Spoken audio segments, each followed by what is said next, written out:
All right, good morning. Happy December 13th, 2025. It is 12/13/25.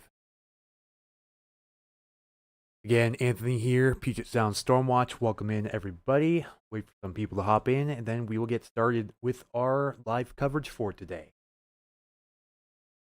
And first off, we have Connor Neely. Hello. Thank you for ringing that bell. You got the immediate live stream notification. Good for you, my friend. Good for you.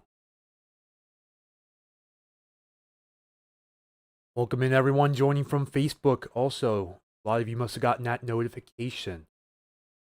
Again, welcome in, everyone. We got quite a bit to talk about, so hang on tight here just a moment.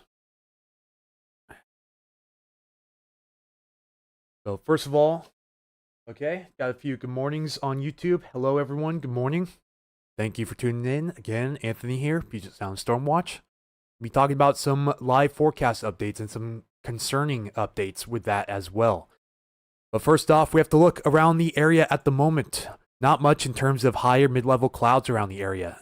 See, if we zoom in here, mostly just shows that low valley fog around much of the Puget Sound, but should start to burn off here as the day goes on. Hopefully in the next hour or so, we start to burn off a bit of the fog. But Olympia, Centralia, already seeing clear skies at this time. Connor says, the sunrise over the flooded Snohomish was gorgeous. Yes, but of course not for a great reason, unfortunately. Yeah, we got some high clouds coming in at this time. We may not burn off all of this fog before the next system comes in, or at least the leading edge of the next system. See, this isn't producing rain at the moment here, but we could see some nice cirrus clouds. And Dundrewski's asking, how is everyone this morning? Go ahead and let Dundrewski on YouTube know how you're doing this morning. I'm doing just fine. I had my first 8+ hours sleep in who knows how long.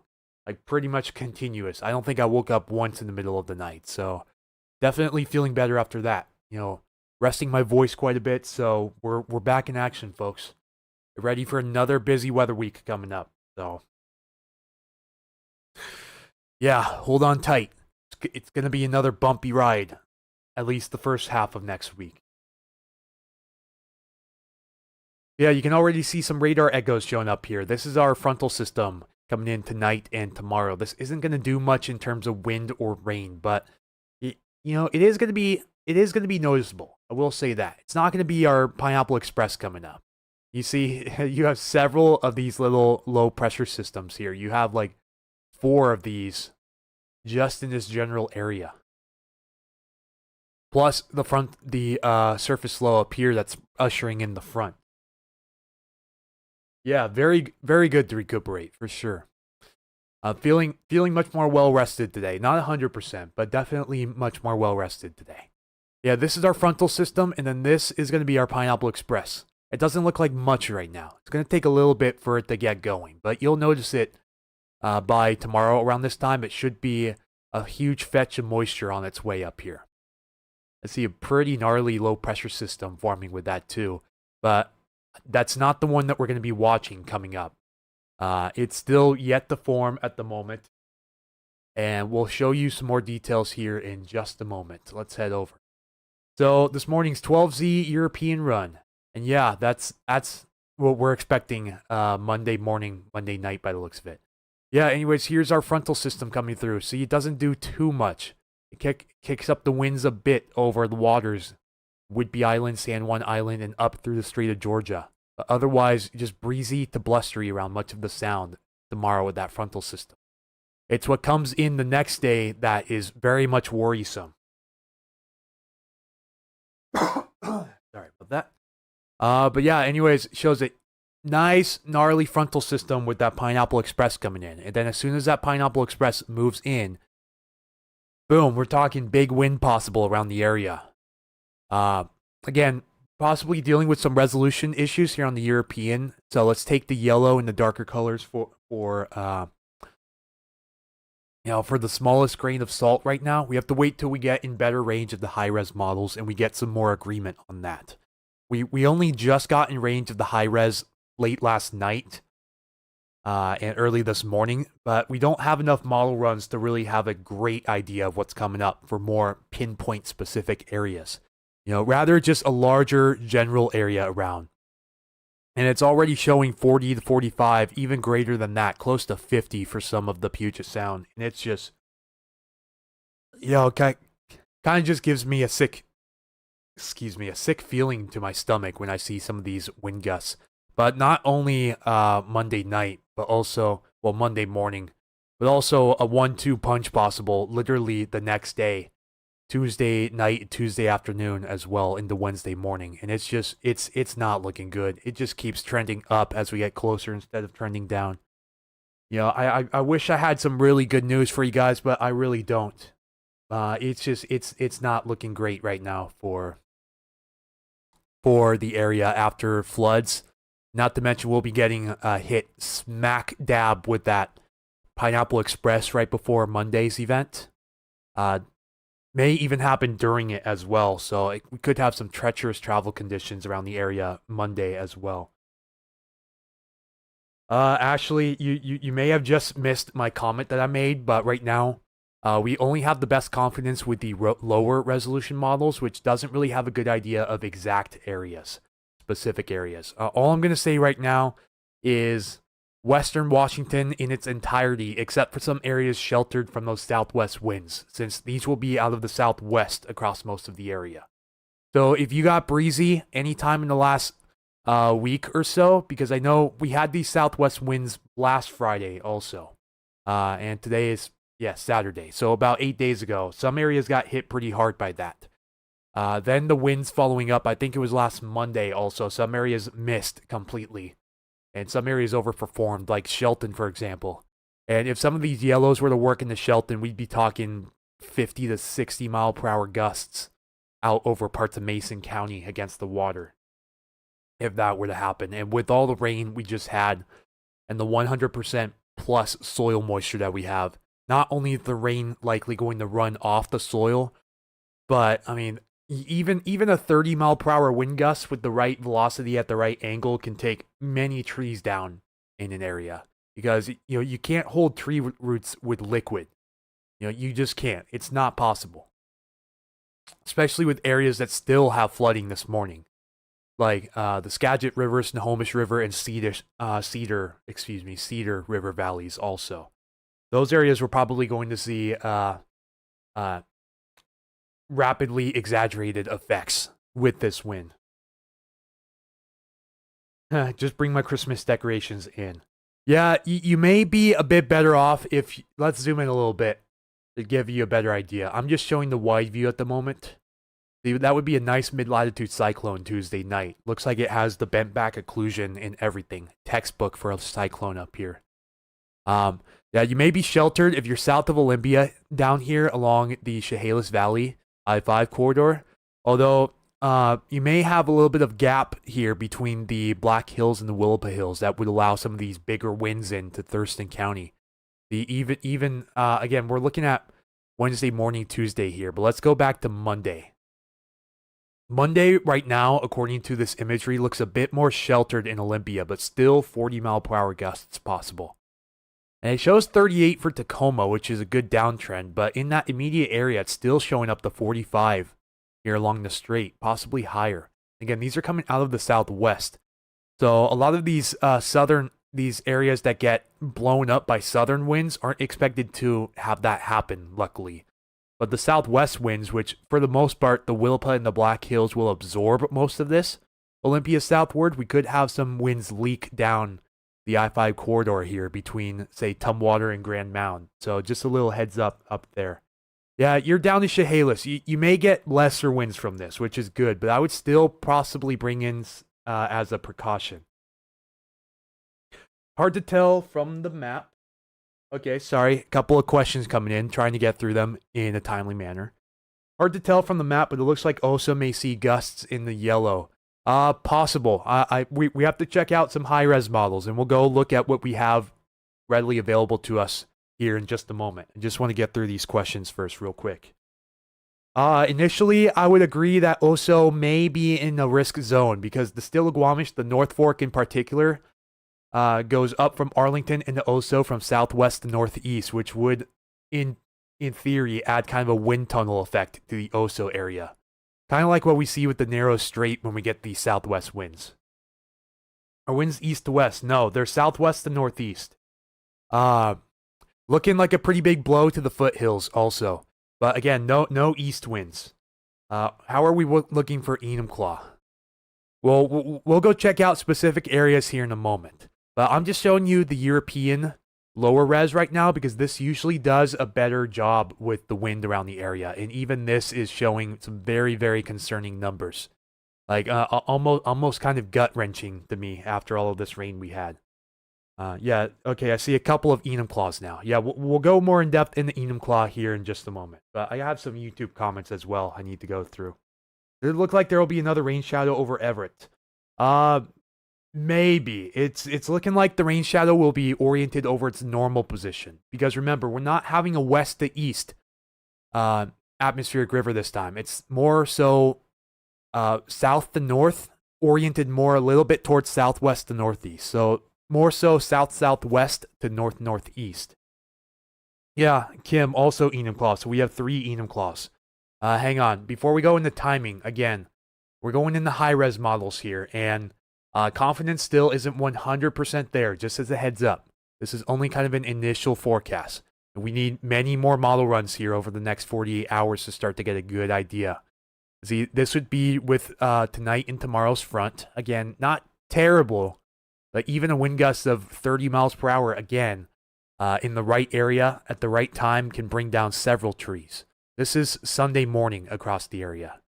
And during game time, they're playing in Seattle too. It may be a little bit treacherous to be kicking into the wind here, to be honest. Now, it doesn't look terrible for the Seattle area, but still during game time, which I believe is 1:25, it's not going to be dead calm in Seattle during that time. Just a heads up. But then again, we start to pick up early in the morning Monday, and it's this usually overdoes it, but still, it's looking absolutely ridiculous off the coast, and even parts of the Puget Sound getting up towards 50 miles per hour if this were to happen. Enumclaw area, you're also looking like around Monday morning at daybreak.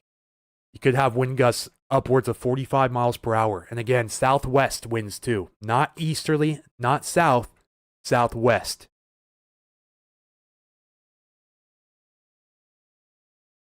South Whitby looks like it's going to get hit pretty good. Yes, with these southerly shifting to southeasterlies up ahead of the frontal system coming in. But see, so right now, and then as soon as that front comes through, you can tell when the front comes through. Because you get the westerly surge, and you also have this sharp line of wind that follows it. And look what it does. It basically shuts off the strongest winds as it comes through. So it's looking like right now, initially, and this will likely change, but initially, look, see, we even have wind gusts at midnight on Monday here over Smith Island in the Salish Sea, if this were to work out. But it's a signal I'm not liking, to say the very least. And when I say I'm not liking, I mean like blowing it out of the water in terms of wind coverage around the area. See, it has Tacoma and Seattle up to 40 plus by 3 a.m. Monday. This is shaping up to be more of an overnight wind threat, but will last well into the morning hours if this were to happen. And again, see, it picks up pretty good on this southwesterly wind shadow over the Olympia corridor, but it may start out giving Olympia a pretty big hit here. Again, these are on the higher side of things, so the confidence is pretty low with these exact wind gusts and the placement of them right now. Let's go check wind direction to see if it starts out offshore. No, it's starting out southerly here, which is why it gets the I-5 corridor here at first, because the southerlies are not impeded by any terrain features down here, unlike the southwesterlies. But again, screaming up through the Salish Sea at 5 a.m. Monday morning. These are sustained winds. 32 knots, that's almost gale force sustained winds. That's not counting gusts. This would not be great for some areas up here, to say the least. But luckily, the rain shadow has been a saving grace for a lot of these areas. So we don't have as much soil moisture up here as we do up in the foothills, general Puget Sound area, and especially up in the mountains. See, then we get that shift to southwesterly once that frontal system comes through. But again, strong westerly surge. 30 knots is equal to about 35 miles per hour. And again, these are sustained, not counting gusts. And gusts are over 50 at that time up there. Again, probably starting out southerly across most of the area. So southerly and then shifting to southwesterly, which will begin to expose some more of these areas over the sound that may be sheltered from these strong southerly winds. Again, let me show you wind direction. Starting southerly and then shifting to southwesterly behind that front. So, yeah, just a heads up to all of you guys watching now. I'm not going to say windstorm. It's too soon to say windstorm potential. But for some isolated spots, there's a good chance it could be a windstorm for you. I'm not going to say region-wide windstorm yet. We don't have enough high-resolution confidence. It looks like the HER 18Z is rendering, which means the NAM 18Z will be rendering shortly. But let's go back to the 12Z real quick. This would go out to 4 a.m. on Monday, so not quite in range of the event yet. We do have a pretty good idea of what happens Sunday right now. And again, during game time, looks pretty breezy up in the Seattle area.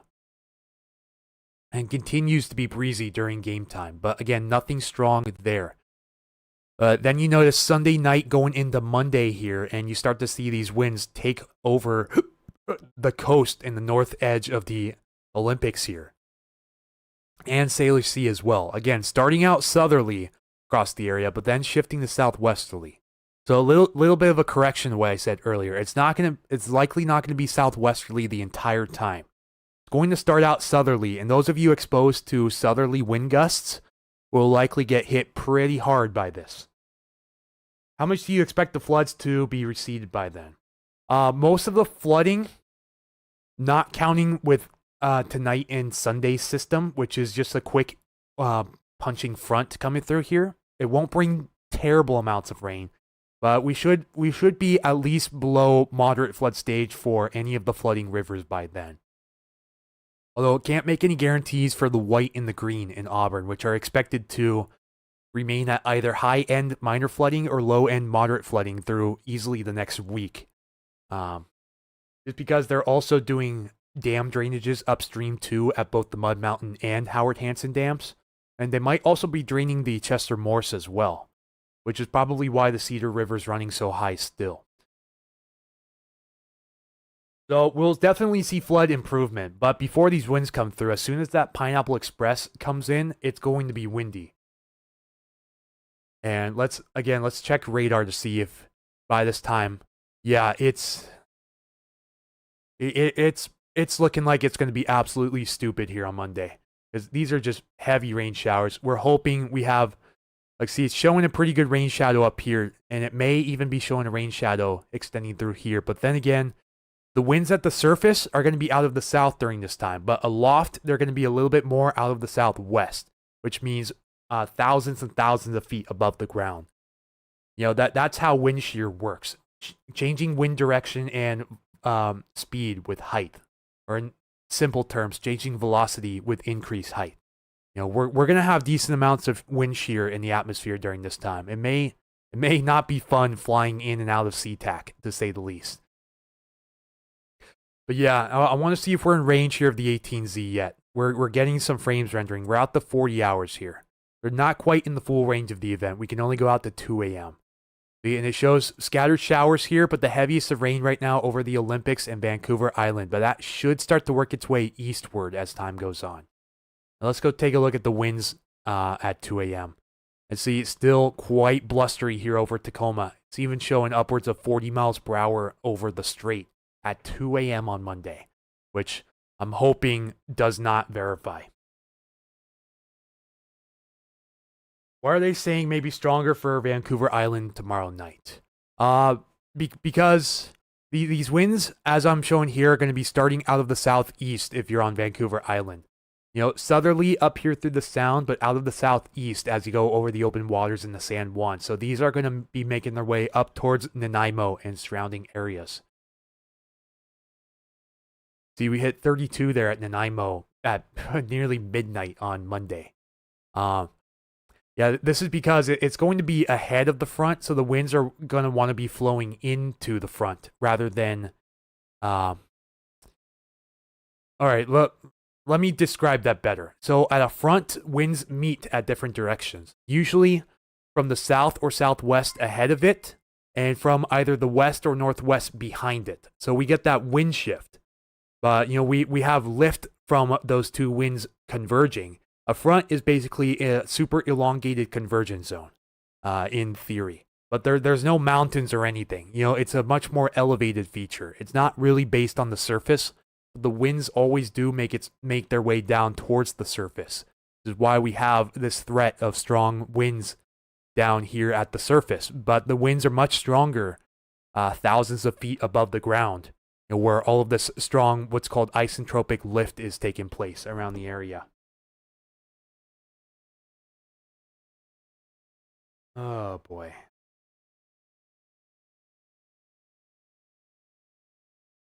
Yeah, I see a lot of you guys are complaining about the maps still. Yeah, again, nothing I can do about these maps. These are a default. I can't change any colors. I can't change any labels. I can't take away or add any cities.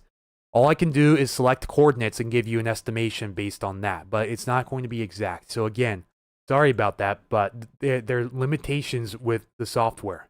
There's no good interactive weather models out there quite yet. It's still something that we're probably years away from having. Thank you, Melanie, for sending 50 stars. Appreciate that. They drop the winds more. Well, right now they're not dropping. Let's go back to the European. I want to show you what I'm looking at here. But yeah, they have not been dropping during this time frame yet. So again, this is Mondays. Let's go back to the 6Z. See, pretty much the same. 0Z, around the same. 18Z, 12Z, 6Z, yesterday's 0Z, Thursday's 18Z was pretty crazy. But see, it bounces up and down, but only by a few miles per hour. We don't have any huge changes in the forecast, and it's been showing this for a few days now, actually. See, this is all the way back on Wednesday. It was picking up on this. The only real big change is early in the morning Wednesday. But since Wednesday, actually, this because I'm subtracting from Zulu time, this is actually Tuesday's run. So since Wednesday morning, it's been picking up on the possibility of these winds. That's a lot of consistency that we don't normally see around this time. See, I just switched from Wednesday morning to this morning's run, and you really didn't see much of a difference. In fact, an uptick in some areas. So that's why there's a lot of concern with this system coming up. Just because there hasn't been any erratic changes between each of the model runs. It's been holding almost steady for 3 days now. That's almost unheard of around this area, folks. And that's why I'm really, really stressing this for a lot of you guys. Okay? The wind forecast usually varies dramatically. Usually a couple runs in there are outliers, but we're not seeing any huge outliers in there. That's why I'm really trying to convey this to you guys right now. Really trying to push this forecast to you guys, because it's just it doesn't look great.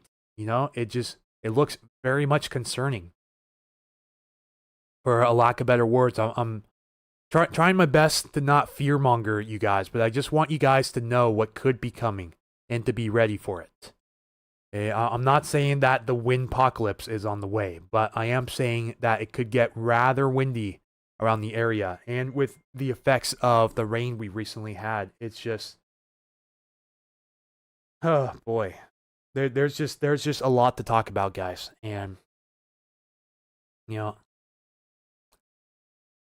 I gotta look at something real quick.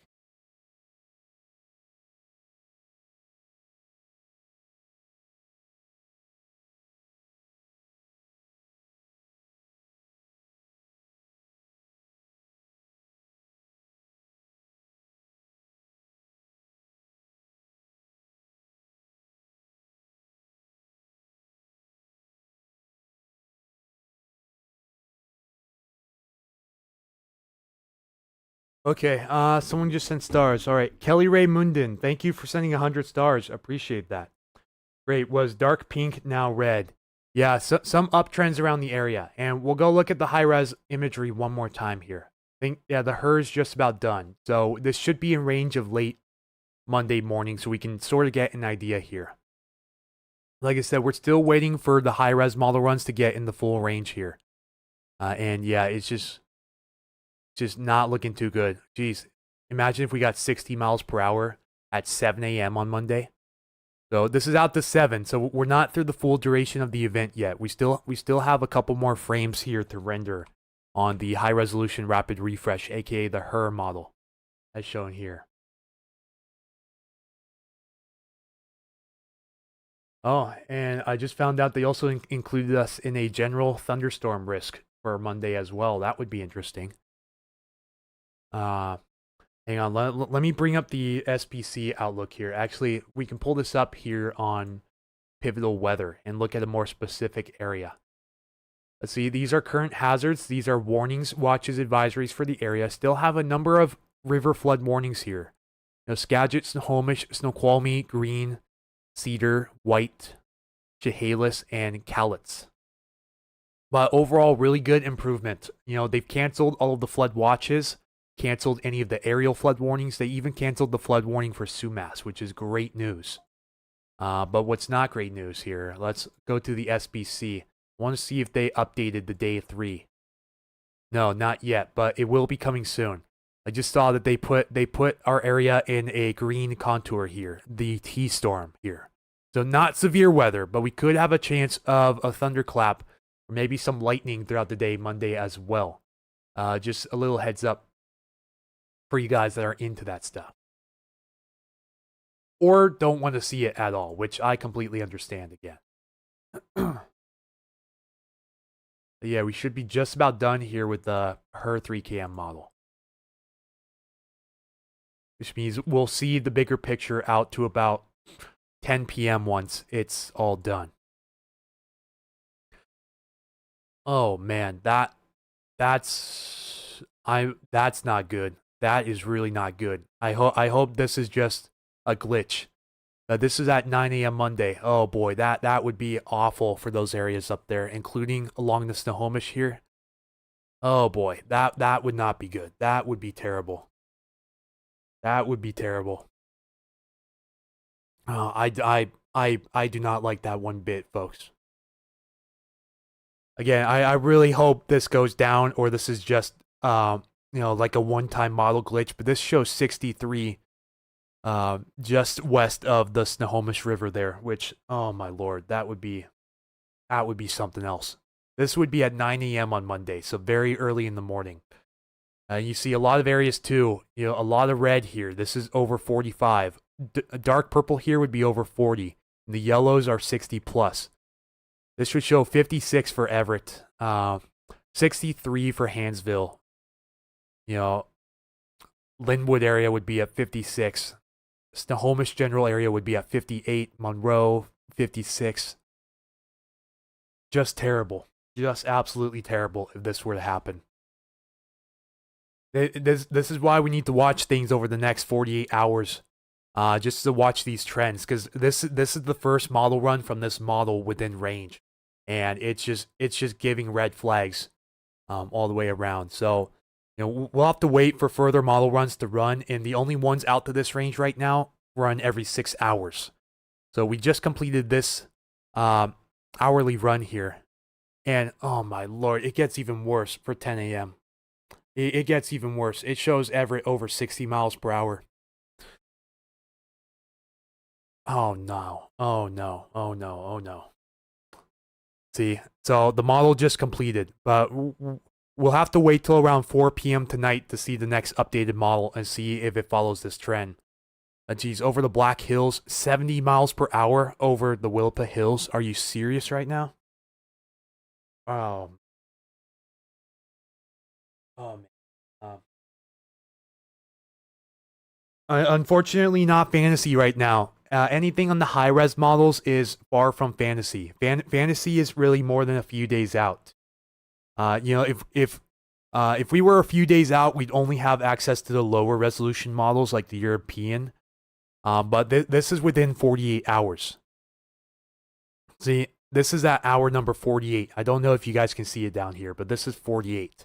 So the time of the run on this one is 10 a.m. this morning. So it goes out to 10 a.m. Monday. So yeah, I mean, I'm just showing you guys as a little heads up right now, but this could be a very serious event on Monday if this pans out. This is giving me a really heart-wrenching feeling around the area, folks. I do not like this signal one bit. This would be devastating to these flooded areas, and then some. What time will this event be over? It'll likely be over by later in the afternoon Monday, but we're only going to get a short reprieve because we're looking at, again, another very windy day, Tuesday night into Wednesday morning. Let me give you guys the heads up on this real quick.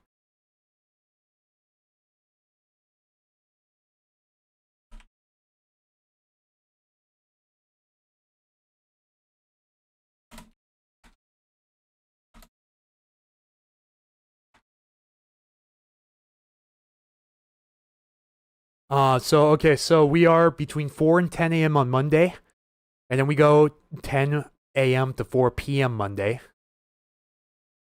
And see, this again is lower resolution, so we don't have exact timing or wind gusts based on particular terrain features on this one. This is just a generalized idea, but it's still showing. See, the Europeans even pick it up on 60 plus here over southern Whidbey, right around the area where we could have. Like, see, just south of Everett here is 55. And this has not been going down, folks. This has actually been going up a little bit. Like, just 1 or 2 miles per hour per run. It'll go down, like, 3, and then up 1, and then maybe down 2, and then up 3. You know, we're not seeing these huge fluctuations, and that is very, very concerning. But see, as soon as 4 p.m. Tuesday, the following day, so we get a little bit of a break here, but then, boom, it's back. We're watching this one closely too because this is a much stronger system making a closer approach. We could see these values trend up too. It's showing 50 plus over parts of Tacoma. And over the foothills, don't even get me started. Over 45 possible for some of you guys. This would be between 10 p.m. Tuesday and 4 a.m. Wednesday. But luckily, it shows a lot of the winds being out of there after 10 a.m. Wednesday. So it should hopefully be a quick hitter. I've also been watching Thursday night and Friday morning as well. There's an interesting looking system that's been making a close approach to our area. The recent 12Z here brought it much farther to our south. We go to the 6Z. The 6Z, let's check that out. Okay, I want to show you the maps itself. There's been quite a bit of disagreement here. Let's see, it's bringing a system awfully close to us. This is the 0Z. So this was run at this was initialized at around 10 p.m. last night. Let's see, it brings a pretty strong storm. 992 millibars is not something to bat out of your vision. But yeah, the 0Z was looking insane for our area Thursday night into Friday. But see, we go to the 6Z, brings it way down here in Oregon. And then 12Z starting to bring it back north a little bit, albeit a little weaker. So we'll be watching that closely. This is where we start to see some rapid disagreement is this far. Even if it's out to Thursday, that's still considered fantasy in some aspects. Yeah, we have to watch. We could even have a 1, 2, 3 punch of winds this next week.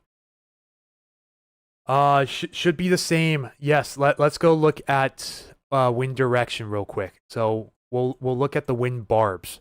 So from the end of the flag here to the line, this is where the wind direction is flowing to. So these would be out of the south, for example. You see the little flag there, and then the line. You follow the line from the flag to the point there. And let's go through Monday here first. What is the cause of those really strong winds in Everett specifically? Well, we don't usually get strong winds around the convergence zone area typically, unless we have something convective happen, aka thunderstorms. So, I don't really have access to radar imagery at that time yet, but we'll take a look there and see what's going on. But yeah, I mean, geez, the per 3km just dropped a banger on us and left. It's absolutely off the chart bonkers if that were to happen. So starting out as southerly, But then once that system comes through, around the Puget Sound shifts to out of the southwest. But then again, westerly surge screaming into the area Monday afternoon. The Smith Island, these are sustained winds here in knots. So you multiply this by 1.15 to convert to miles per hour. This shows about 38 miles per hour sustained at that time, not counting wind gusts. And then as we go through the day, Monday, things cool down a bit. But then we bring in that Tuesday system, and Tuesday looks really strong out of the south here over the North Puget Sound and South Puget Sound as well. Again, starting out southerly around the area, out of the west off the coast. And then we shift to out of the southwest. Again, another front comes through, another westerly surge. This would be early in the morning on Wednesday. This would be between 10 p.m. Tuesday and 1 a.m. Wednesday. And it just has these southwesterlies just howling through the area. Hey, look at that. Sustained winds of gale force. That's sustained, not gusts. And then Thursday. Oh boy, yeah. Thursday over the islands here, even Bellingham area, could get really windy Thursday too. But no immediate concern for Thursday night, Friday around the general Puget Sound area right now. But we'll be watching that extra closely. Yeah, it doesn't look good for the area right now coming up over the next week. I mean, some of these wind gust amounts are just absolutely off the charts. Sorry, I see your YouTube comments are going nuclear here. Hang on, folks. Yeah, like your bestie 321 said, soil is extra saturated. These trees are going to fall over from the wind if that is truly the case of what's to come. We should all prepare for power outages, yes. Although they may not happen, you should at least be prepared. You know, you should have your phones charged up. You should have flashlights ready. If you have your generator, make sure you haven't already, give it that necessary oil change for that motor. Check your carburetor and make sure you have good fuel in there and test it out. You know, make sure it can provide consistent power out of the AC outlets. You know, now and this weekend in general would be a great time to test your generators.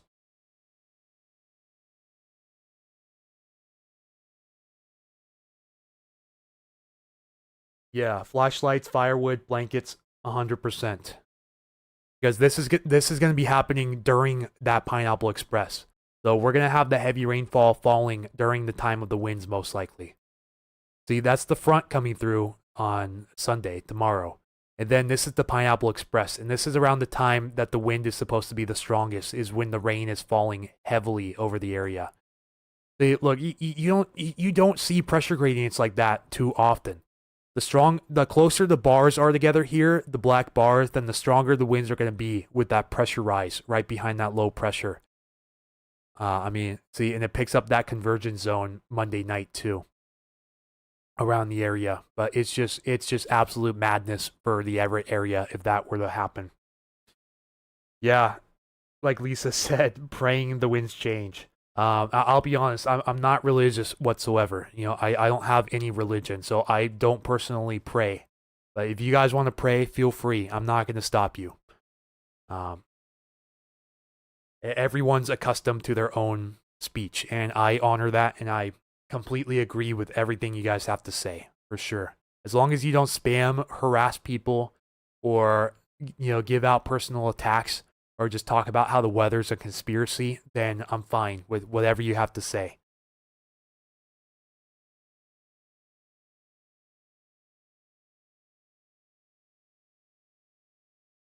All right. Let's see. So 18Z NAM's rendering right now, so that's perfect. But we still have a ways to go before it's in range. We're only at frame 17 out of 60 here. But 18Z HER is ready. It goes out to 10 a.m. Monday, so right around the time that the winds are supposed to peak around the area. And again, I have to show this to you guys again. The absolutely diabolical wind gusts up here from about Port Ludlow over to Linwood, I'd say. This would include southern Whidbey Island. This would be dead smack dab over the Clinton Mukilteo ferry terminals here. I mean, I could not see ferries running during this time if those wind gusts were to verify. It is just awful. And I'm hoping the next run completely downtrends on this. So I'm not going to post this quite yet to the public before I have higher confidence. Because this would cause a lot of panic. I'm just showing you guys right now here on the stream so you guys can see an idea of what I'm looking at live. So props to you if you're tuning in today. Thank you for tuning in. I just wanted to make sure. Yeah, I see some of you guys are sharing the stream too. Thank you guys for sharing. 10 shares already here on Facebook. But yeah, I'm definitely not liking the trend for late Monday morning around the area. Anything yellow is 60 plus, and this is showing close to 70 here at Everett Payne Field at 10 a.m. if this were to happen. And off the coast, don't even get me started. 70 miles per hour within 50 nautical miles of the coastline is just absolutely insane. Just absolutely insane numbers going on right now. Oh, man. And remember, even if you cut these wind gusts in half or less than that, it's still going to have localized strong impacts because you can't hold tree roots in with liquid soil. You just can't. It's not possible. Yeah, sure thing. I Help Save Rescue says thank you for sharing this info.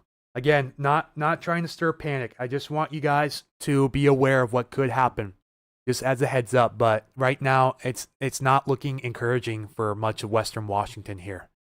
You may get a little bit of a wind shadow up here in the San Juan Islands, which would help. But around there, again, these are starting southerly. So anywhere exposed to the southerly winds will probably get smacked pretty hard on Monday. But then shifting to southwesterly, which could help areas along the I-5 corridor here. It doesn't show it in range right now, but as that frontal system's coming through Monday afternoon by the looks of it right now, that is going to shift the winds to southwest. So from south to southwest most likely, which will help a few areas, but expected to peak out of the south at first.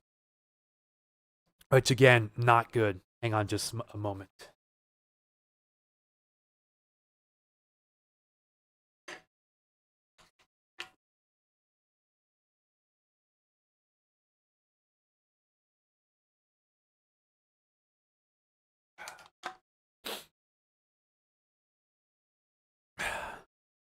Yeah, this is only the first run in range of the HER, so there is plenty of time for the trend to go down. Let me just make that clear right now. Still plenty of time for this to decrease. And we still have a while to go before the NAM's in full range here. We'll have to have this go out to at least 48 out of 60 for that to be ready to view in range of this event. Let's go look at lightning flash density, just to kind of gamble with what's going on here.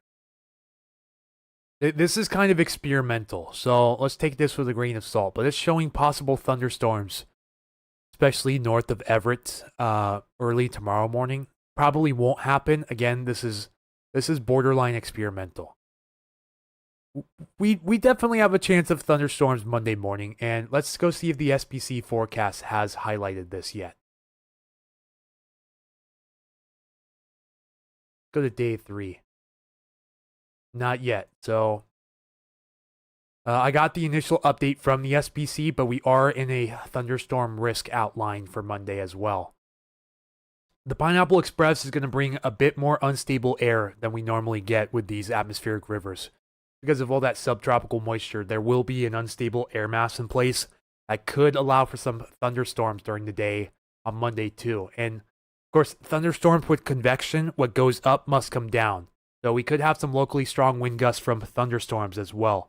That might be what the HER is picking up on for the Everett area. So, again, confidence is low on specific details right now. Confidence is higher on a general idea, but not specifics yet. We're still way too far out to view any specifics.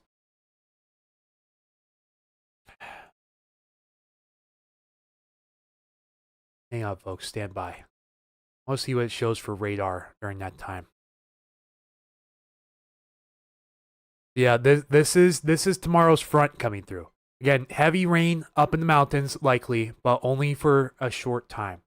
So it should be in and out hopefully by Sunday morning. But then we'll be watching.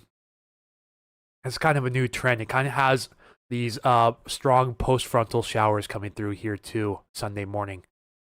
Then maybe a little bit of a break before Monday system. And oh yeah, just a heads up, sometimes this model overdoes showers. So it may show what looks like severe thunderstorms, but they're most likely not going to be as strong as they show. Let's see, very heavy rain likely in some areas around the time these winds pick up and peak. Just a really unfortunate combination. Yeah, I'll have to check what the NAM shows for this, but this shows stronger cells crossing over the Hood Canal by 7 a.m. on Monday. And it could have some strong storms up in the mountains too, which again, very heavy rainfall rates and strong wind gusts possible with those. This would be interesting if this came to fruition.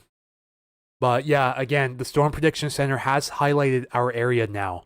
Just waiting for the maps to update, but they have highlighted our area for a general thunderstorm risk on Monday, which means non-severe thunderstorms possible. How will Snoqualmie Pass be Monday? You probably don't want to travel up on the pass early Monday morning, just a heads up, because not only are you going to have heavy precipitation, likely in the form of rain, but you're likely going to have these extremely strong winds up there too, mostly crosswinds. I would hold off until later in the day or go Sunday night if possible. Just as a heads up. It's probably going to be pretty ugly up in the passes when this comes through.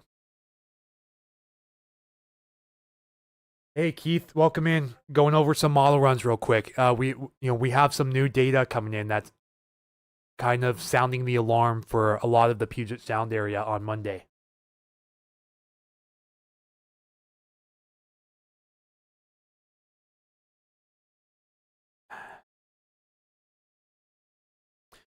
Yeah, guys.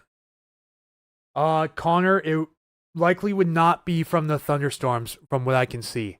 Oddly enough, it's over a convergence zone areas, but we just normally don't get strong winds like that from just convergence winds. It would normally be if we have thunderstorms form along the convergence zone, then we would have some strong downburst winds from those, and that would be what it was picking up on. As you see right now, at the end of the Her run here at 10 a.m., it doesn't show any sign of a convergence during that time. It still shows the front passing through, so it could be from this post-frontal wind shift, perhaps. Yeah, it looks like the front's passing just east of Everett during that time, so it could be from westerly surge just kicking up behind there. That could be what it's from. But again, we're still too far out to outline specific details here.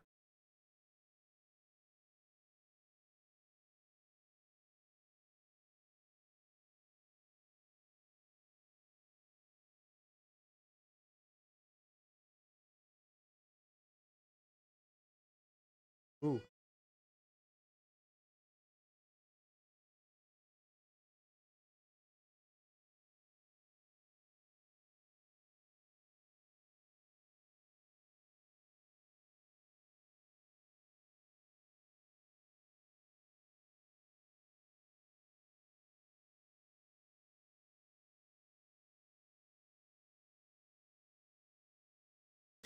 Seeing a lot of your comments coming in on Facebook. It's going to be a while before I go back and read them all.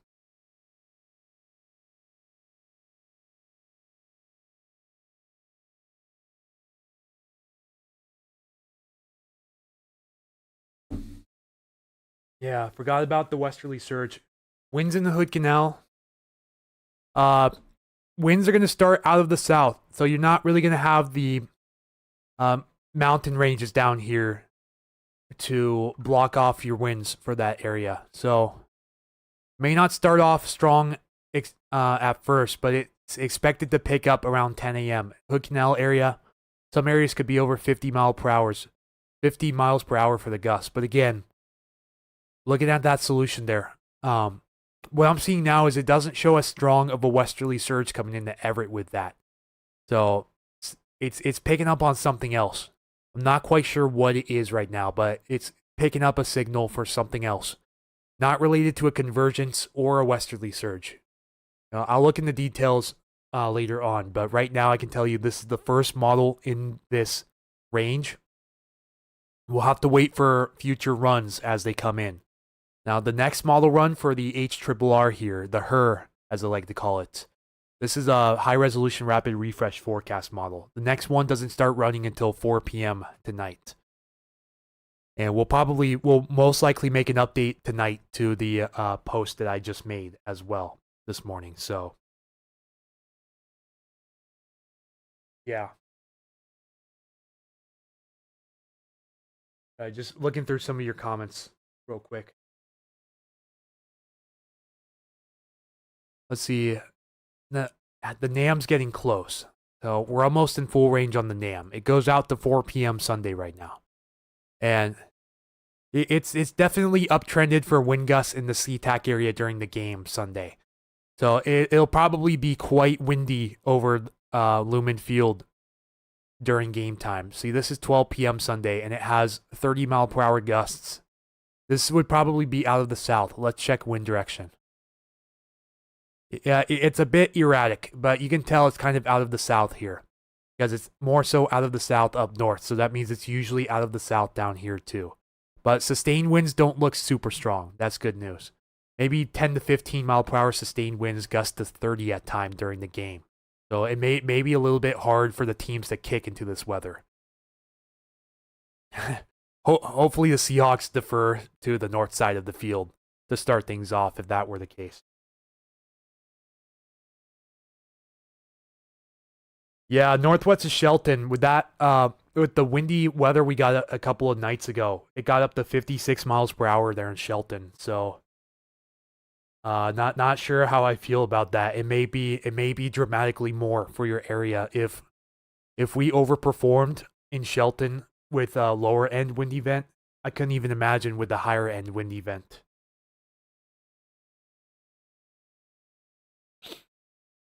Yeah, we just rendered a few more frames here, but we have to probably be out to at least hour 48 to get a good idea of what's going on, and we have to render a few more frames here. Again, this would be at 6 p.m. Sunday. Again, shows that front beginning to move through late tonight. So if you have that sun, enjoy it while you can, because the clouds are on the way. And if we see satellite imagery as well, here's our Pineapple Express beginning to take shape here. You notice the plume is aimed directly over Hawaii here. This is our current frontal system on the way, and starting to see some rain already being picked up over Vancouver Island and the coast. You see, we have some of these low clouds still socking in some areas of the sound. Like, I have basically zero visibility outside right now. But yet, if you're southwest of Lakewood, you're in the clear at the moment. See, a lot of these areas still holding on to clouds, and these high and mid-level clouds are on the way right now. So some of us may not see the sun at all today. I am on a direct line from Aberdeen. Ooh, that's not good. That would not be good for you. I'm just going to say that right now. That would probably be a concerning signal for sure.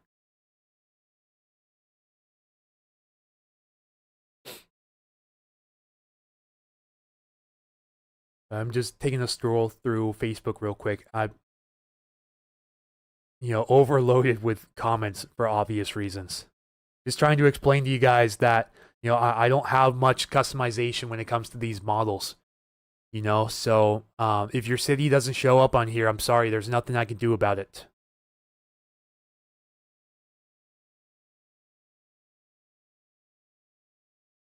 Okay. Yeah, I see a lot of you guys taking it seriously, which is good news.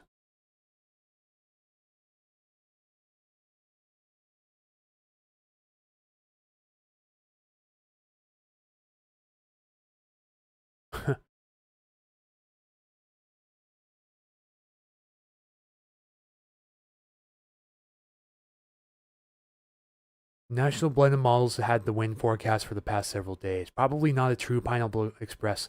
The feed is coming from north of Hawaii. It doesn't really matter. If it comes from the subtropics, it's considered a Pineapple Express. You know, that's just the truth of it. If it was north of the subtropics, we'd call it an atmospheric river. That seems to cause a lot of controversy and rub some people the wrong way. Hey, Stormy, welcome in. Look at the lightning radar. They're saying isolated cell Sunday evening. Yeah, we just took a look at it, and the SPC, Storm Prediction Center, has put us in a general thunderstorm risk for Monday. Monday morning through Tuesday morning. So again, we're looking at the leading edge of the front coming through sometime later tonight. So we could have some showers over the area tonight, and then the frontal system itself comes through early in the morning tomorrow. And we'll likely see some heavier rainfall rates over some areas. This is plus or minus 2 hours usually. So it could be heavy raining at 1, it could be 5, it could be 4, it could be 3, you name it. Usually you just have to give that range for deviations. You know, it doesn't usually nail it on the head nail it right on the head every single time. Yeah, definitely showing some stronger cells coming in Sunday afternoon. So some pretty modest agreement with the HER model here on the recent NAM. But we're out to hour 36, so we're not quite in range of that yet. You see, hour 37 would bring some pretty heavy rain to the area Sunday night. Again, this still isn't the main event here. Main event is likely to start Monday morning around the area.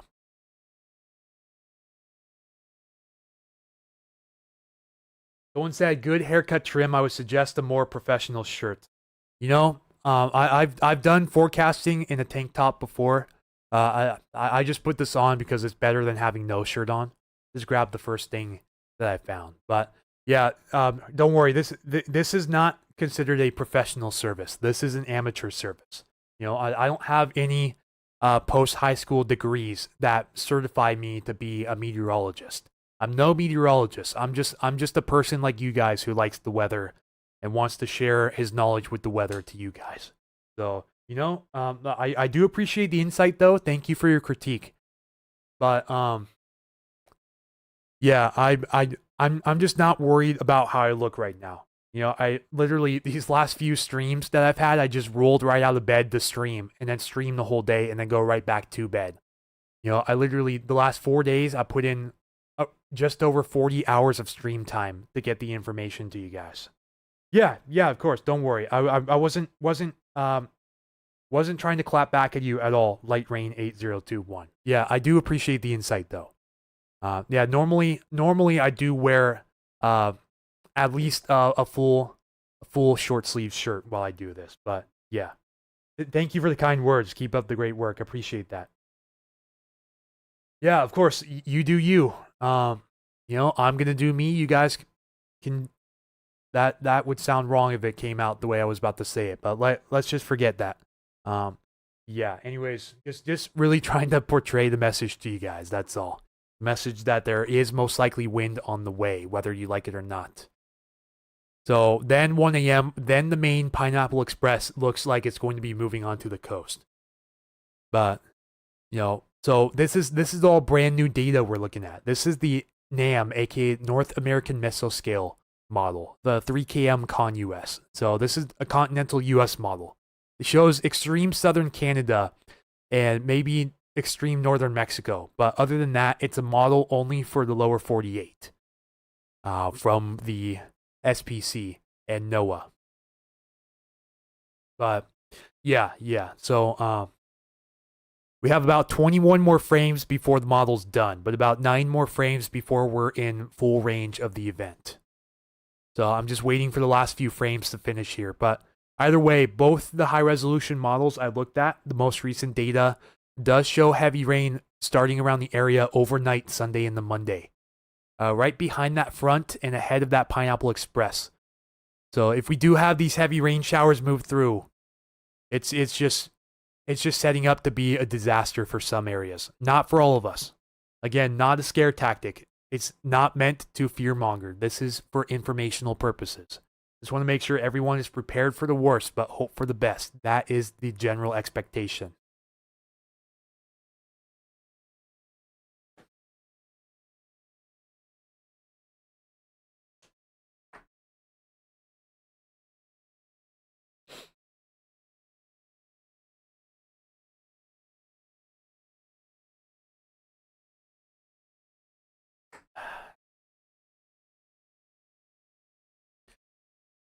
Yeah, even the NAM's showing some stronger showers during that time too. Maybe if I wouldn't say if we're lucky, but maybe if someone's in the right place at the right time, we could have some early morning rumbles around parts of the sound.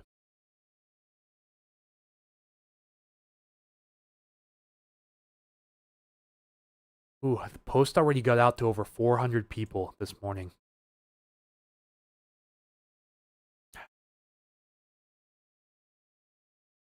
But yeah, the moral of the stream is just to prepare you guys for the worst, but hope for the best.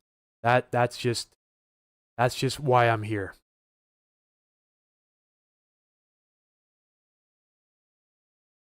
But yeah, we're out to 41 hours, so we're almost done with this run here. Just it takes a few minutes for each frame to render, so we're literally looking at this data as it rolls off and is rendering at this time.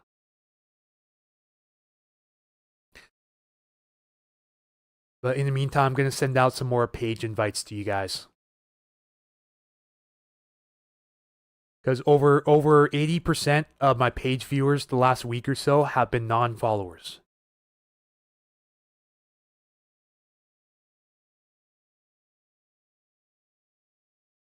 Okay, we're at frame 43. Yeah, this would be around the time the winds would start kicking up, 5 a.m. or so, and just showing some gnarly, strong showers coming through this area at this time. Again, this is all coming straight off the press right now, so we're literally watching it for the first time together.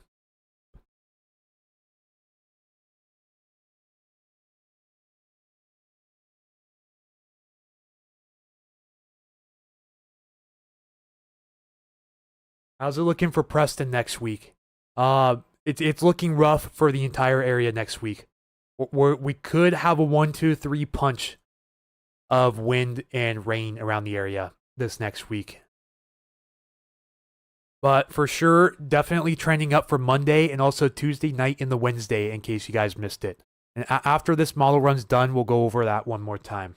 But multiple opportunities for some big wind around Western Washington. One app says 57 in Whatcom. Yeah, it was showing a lot of areas here in the Sound getting close to 60 again, with dew points in the lower to mid 50s. For those who don't know, the closer the dew point temperature and the ambient temperature are, then the more humid the air mass feels. So it's definitely going to feel like Hawaii here on Monday, 100%. That's another reason why we call it the Pineapple Express, because it literally feels like we're in the tropics when this atmospheric river system hits.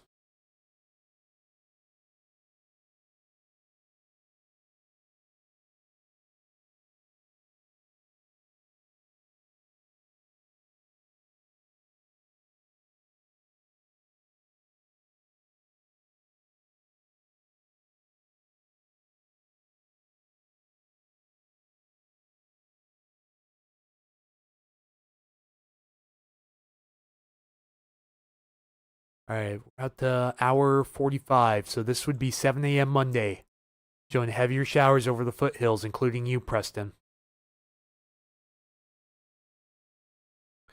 Some of these could be thunderstorms. Again, the SPC has now highlighted parts of Western Washington in a day 3 thunderstorm risk, which means Monday. Chance of non-severe thunderstorms, but no chance right now of severe thunderstorms. What are the winds going to be like tomorrow? Asks Jordan Corbell. Winds aren't going to be much of a problem tomorrow. It'll be blustery around the area at times. I should say high-end breezy, not quite blustery, especially during game time. We could get some 30-mile-per-hour gusts in Seattle and surrounding areas, including you in Silverdale, too. With that front coming through tonight and tomorrow, it's not going to do much for wind. It's going to bring quite a bit of rain. And again, we can go over that frontal system one more time, too. So, see, this is the front coming through. We have the leading edge of the front likely coming through late tonight. And then that frontal system moves through pretty quick. It's not super strong. It doesn't have that much heavy rain and really not that much wind.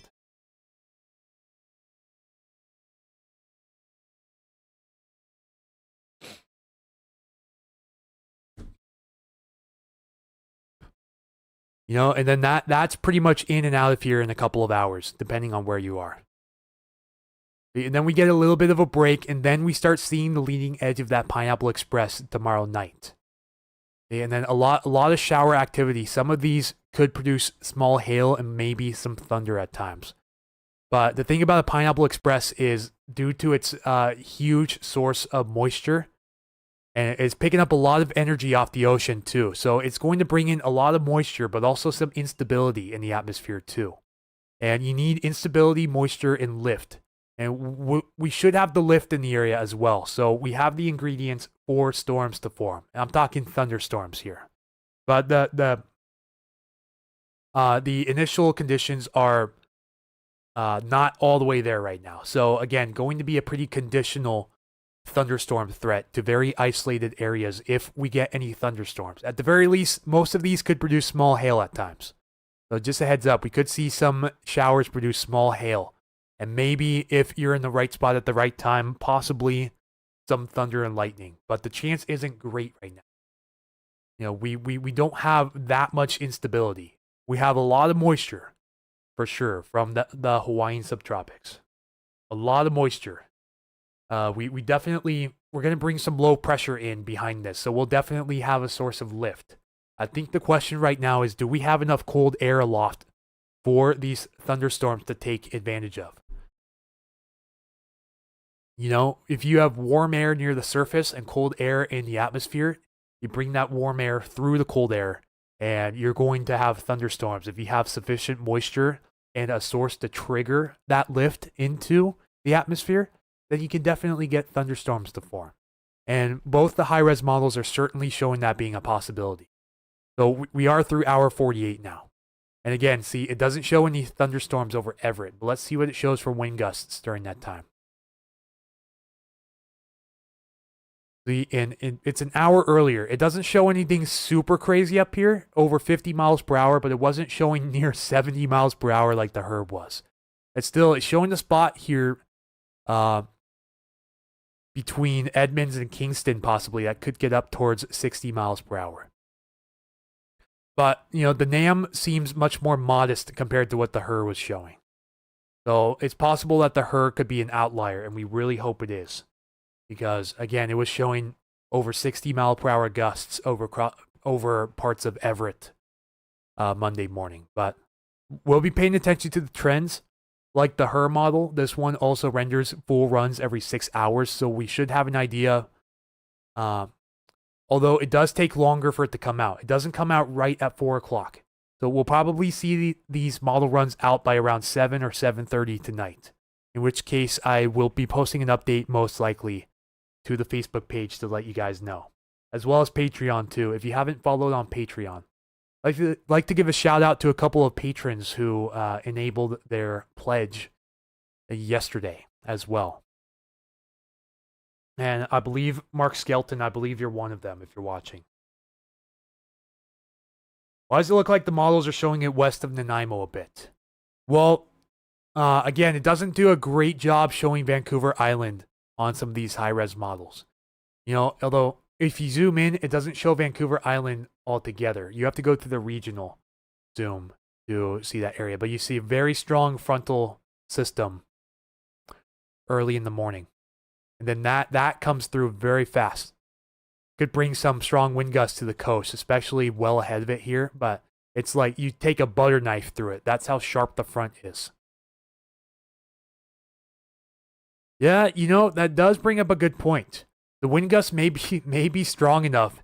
And this is a composite too. So this is a composite of the surface level winds. So what's saying is some of these surface level winds could be strong enough to climb over the higher elevations of Vancouver Island into the eastern parts like Nanaimo. That's entirely possible here. You know, that solution's not out of the cards. Yeah, it's showing a lot of wind gusts. See, it shows 51 here for Seattle. This is at 11 a.m. on Monday. Like, it's just showing some absolutely insane numbers. Yeah, sounds good, Julie. Said, we'll be watching you. Thanks.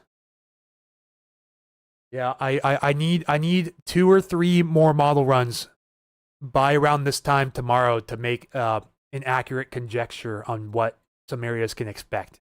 And I'm talking about more specific areas this time around, not a really generalized area. And these are only some of the first initial model runs in this range, but we don't have much to compare it to. So I'm saying it kind of loosely right now, but what I'm not saying loosely is be prepared for stronger. Just be prepared for stronger.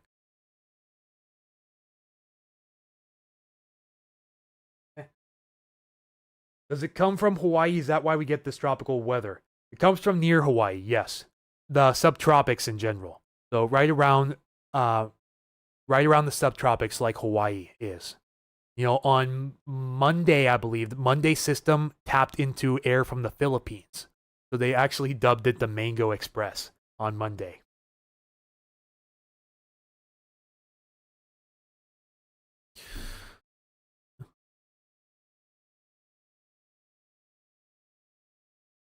Yeah, so we're out to hour 52 here, and it's finally picking up on that westerly surge up here. Again, winds will likely start out of the south, so some areas like Olympia could get a good brunt of this wind through the I-5 corridor here. Anywhere exposed to the south will probably get hit pretty hard by this. But once that front comes through, shifts winds to out of the southwest, and you notice some of these wind shadows here. These are most likely some areas to be wind shadowed by the Willapa Hills here, like Chehalis, for example, and maybe parts of Yelm and Nisqually, possibly. And a little bit less for Olympia also, which would be good news for them. But initially for Olympia, and again, this is, I have to put a disclaimer here. This is on the higher end of solutions now, so the higher percentiles. Usually these models can overdo it by 5 to 10 miles per hour pretty easily, sometimes more. But sometimes they underdo it. Like last Friday when we had those winds around the area, not a single model picked up on 48 mile per hour wind gusts for Alki in West Seattle. That was completely out of the blue. Yeah, check in with Michael Snyder too, because Michael's starting to sound the alarm on this now too, which I was really, really glad to see that. If you follow Michael Snyder here on X/Twitter, he's also talking about the possibility of windstorms coming up this next week. Is it a region-wide threat right now? It's still too soon to say, folks. But definitely some hit or miss spots, some points from here and there could definitely get some pretty gnarly winds out of this.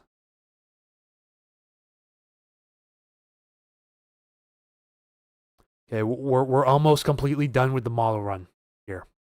Let's see, once that front comes through, other than these westerly surge areas up here, most of your strong winds should be done on Monday. But then again, the threat comes back the following day too. Tuesday night, Wednesday morning, we're also looking for strong winds around the same, if not a little bit stronger, which is not good to have a 1-2 punch after a strong Pineapple Express. And I've seen some areas call this atmospheric river a Category 5 that we just had. I'm only seeing Category 4 on the atmospheric river site. You pull this up here. See, it only says observed Category 4 on both the GEFS and the European models. I'm not quite sure where they're getting that Category 5 from. Well, one thing you do notice is, again, the entire Washington coast here. If you go to any of these models, a good majority of the Washington coast here is once again in Category 4 conditions for the next week, which is horrifying for these flooded zones, for sure. Just not going to get much of a break whatsoever.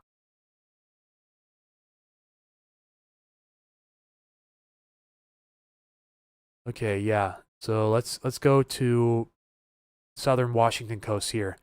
Again, it's a little hard to read this graph, I know that, but it takes a bunch of model runs here, including ensemble runs, a bunch of controls, and it uses standard deviation as well to come up with this forecast. So it's following trends here. So this is the previous 7 days where we saw Category 4 conditions, and this is the future 7 days where we will likely see Category 4 conditions again.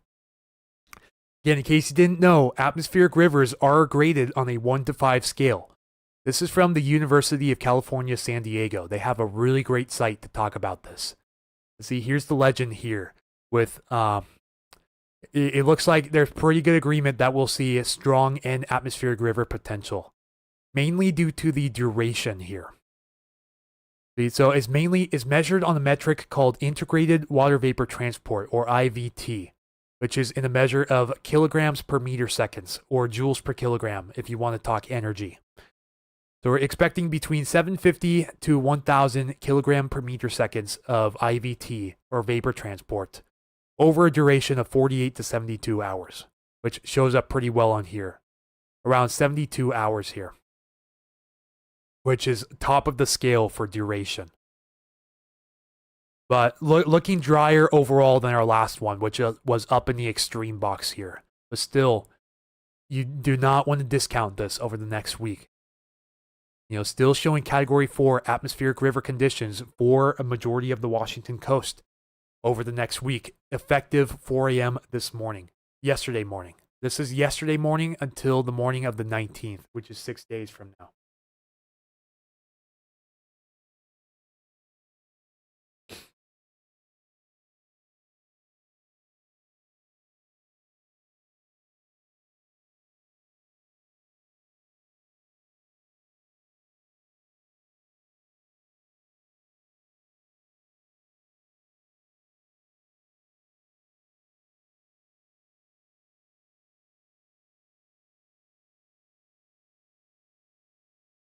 They're saying it is the cold front Monday afternoon moving north for Washington State and BC now. Yeah, so the cold fronts are actually what ushers in the atmospheric rivers. So the back end of the atmospheric river is a cold front. So there's an area of low pressure to the north, and then the cold front extends down, and then ahead of the cold front here is where the atmospheric river moves in. That's why they're usually warm, because they're in the warm zone of it. They're in an area normally called the warm sector, between a warm front and a cold front.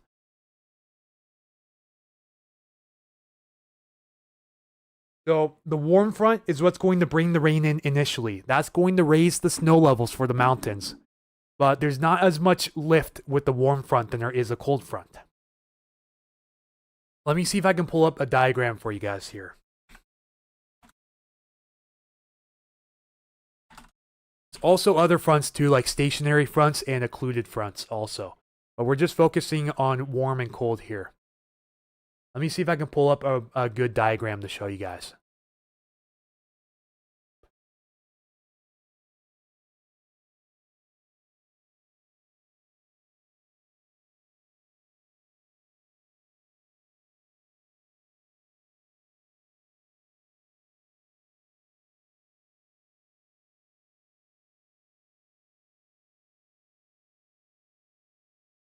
Some of these may be a little too complicated. But anyways, you have greater lift with a cold front, which is why you have stronger winds and heavier rain. So a warm front just elevates warm air above a cooler air mass, while a cold front shoves the warmer air up into the atmosphere via a cooler air mass, forcing it up. Because cooler air is denser than warmer air, so therefore cooler air will be at a lower level than warmer air. That's just, again, physics and thermodynamics. But it's the forcing mechanism that matters. And cold fronts just have that forcing mechanism locked into a T. Much more force in a process called isentropic lift. Yeah, cold fronts are stronger, but you'll usually have a cold front trailing from north to south, and then the warm front will be west to east, usually. There's a great site called the Ocean Prediction Center that usually shows the forecasts for the Pacific. I want to see if I can pull up a good one real quick. There's a lot going on. It's gonna be difficult to show you guys this without confusing you for sure.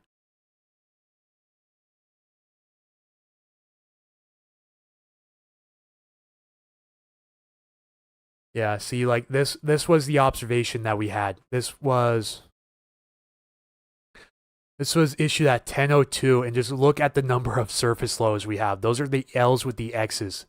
The blue triangles are cold fronts. The red semicircles are warm fronts.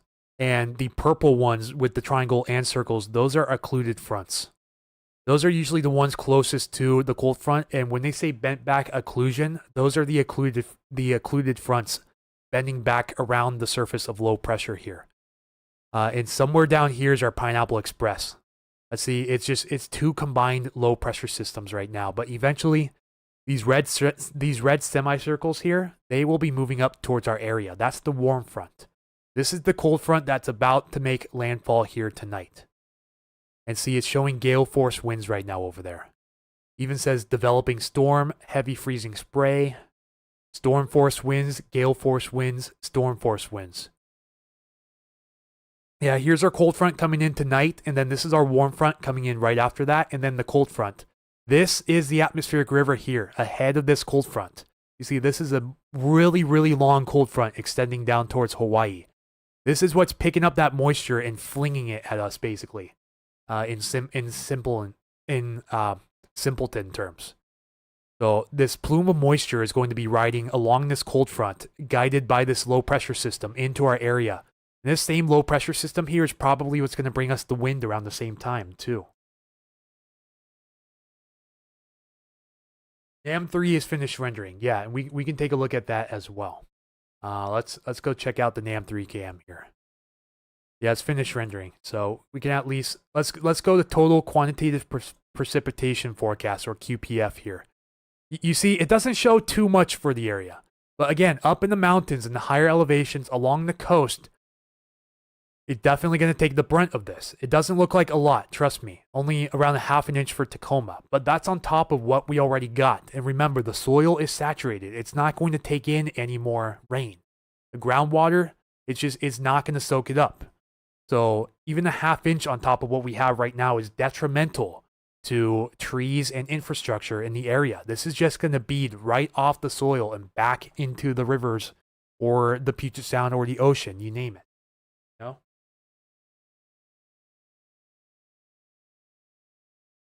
Really, Adam J, is Connor Croft really flying out here? I was watching Ben and Jonathan's stream up in Mount Vernon 2 nights ago, I believe, and Connor Croft was on the stream. He commented, and everybody flipped out. They were like, oh my lord, Connor's here. Yeah, for those of you who don't know, Connor Croft is a really popular storm chaser that usually chases tornadoes out in the Midwest. He's also chasing the snow out over the Great Lakes, too. But yeah, if Connor Croft's flying out here, you know it's a massive deal if he is. This is from Adam J0969 on YouTube. According to his YouTube upcoming live stream, storm chaser Connor Croft is... Yeah, so Connor Croft's coming out here. When you have a monumental storm chaser like that, I mean it's not Reed Timmer we're talking about, but still pretty close to Reed Timmer. Not quite there, but still a very popular storm chasers flying out to track this upcoming Pineapple Express, which is just bonkers. Will this cold front bring snowfall or just straight cold temps instead? We'll have to wait till after the cold front moves through.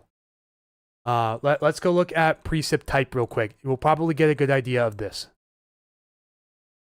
Again, this is the first cold front, starting out as rain, but then it turns to snow briefly behind it for the higher elevations. But it's not a strong cold front, so it's not going to usher in too mumuch cold air, so Snoqualmie may miss out on snow this round. The following day, though, the back end of that cold front is right around there. See this? That's the cold front coming in. And then watch what happens right after the cold front moves through. Bam! Lower snow levels. That's bringing in the cold air mass aloft. That's going to bring these snow levels back down the pass level. And after this, they're expecting the accumulations to finally build up in the mountains. But barring any other atmospheric river potential, specifically a Pineapple Express, which after Monday, luckily, does not look likely. We're going to be on the north end of this jet stream. You know, and I can show you this on European imagery as well. We were looking at we were looking at elevated air maps last night. So we'll want to go to the regional view here. See, it picks up a pretty good convergence zone with that later Monday. Yeah, we'll want to go look elevated. So we're looking at 500 millibar heights here. Those of you who don't know, the air in the atmosphere is measured logarithmically, not in a linear scale. And so 500 millibars is 18,000 feet above ground. But the scale changes. So from 500 to 700 millibars, 700 millibars is 10,000 feet. So that's only an 8,000 foot change between 200 millibars of pressure. But 500 to 300 though, which is also a 200 millibar change, is a 12,000 foot difference because it's going up curved, logarithmic, not linear. But anyways, yeah, so right now we have this ridge kind of protecting us. It's sending that moisture well north of our area. Ridges are associated with calm and stable weather patterns. You notice that ridge begins to retrograde off to the east, and then it allows these neutral heights to come through. This is the jet stream. That is going to be the guiding mechanism for the water vapor coming into the area, aka the Pineapple Express. Yeah, I can't believe Connor Croft's flying out to track this thing. That is insane. Connor's gotten into contact with Ben Yurkovich of Washington Weather Chasers too. He's arguably our best storm chaser in the area. Ben is. And then we start to introduce this trough. And when we get on the north side of this jet stream, we bring in unstable weather patterns, aka upper level troughs here. These are areas of lower pressure and lower heights. Although it sounds weird, lower pressure allows air to rise, while higher pressure allows air to sink. To get thunderstorms, rain, anything of that nature in general, you need rising air. You need lift. You can't have it when the air is sinking. It drops all of the energy out of the air down towards the ground. You don't get lift with high pressure. It's not how it works in the laws of physics and thermodynamics. Geez, sorry, I'm getting a little bit excited here. I gotta calm down. But yeah, anyways, Live Storms Media is also coming out. Ooh, that could be a big deal. Yeah, Charles Levy says Connor's probably bored because they're really not getting much out there right now. But it would be interesting to watch a Connor Croft live stream out here for sure while this is happening. You guys remember back in March, a bunch of storm chasers flew out and nothing happened. Just they were expecting tornadoes and the whole 9 yards, and it just never happened. That's arguably one of the most infamous busts we've ever had up here in Pacific Northwest history. But yeah, see, this is Tuesday night and Wednesday system. A pretty deep upper level trough bringing that surface low in, and this would be a pretty large wind threat. It's a little more subtle. You can't really tell here on Monday, but this is the system coming in. This little indent here. So these bars are called isotax. These are showing height contours at a specific level in the atmosphere. In this case, 18,000 feet. So these are normally in the 500 decameter range. These are measured in decameters, or dam as it shows up here. So multiply this by 10 to convert to meters. And then multiply that by 3.28 to get the feet. That is your height of the atmosphere over a certain part of the world at that time in a measure of feet above sea level, I believe. I think it's above sea level, not above ground level. If anyone can correct me on that, feel free to chime in. But yeah, so these little indents here in the flow aloft, that's going to be our Monday system that kicks up the wind. Let's see, first, Pineapple Express, and then that system. See, you can see the little indents here in the flow. These are little short waves. They're called short wave troughs. There's an embedded short wave in the flow here that's going to allow for that surface low to form via divergent flow aloft, aka winds that split. That void has to be filled from somewhere. So it takes it from the ground and allows that surface low to form. Basically, when the flow splits aloft, it's called divergent flow aloft, or you may hear some people say defluence aloft. The void has to be filled from somewhere. So it takes the air from the ground, causes it to rise to fill that void, and that's why you get lift. That's why you have these huge severe thunderstorms and tornado events over the Midwest. You just have so much divergence in the air, several thousand feet above the ground, that allows those massive, massive surface low pressure systems to form. Thank you all for the kind words, by the way. But yeah, once we get on the north end of that jet stream, then we introduce the storm train again. These deep purple areas, these are upper level troughs. Those are going to bring the wind threats to the area.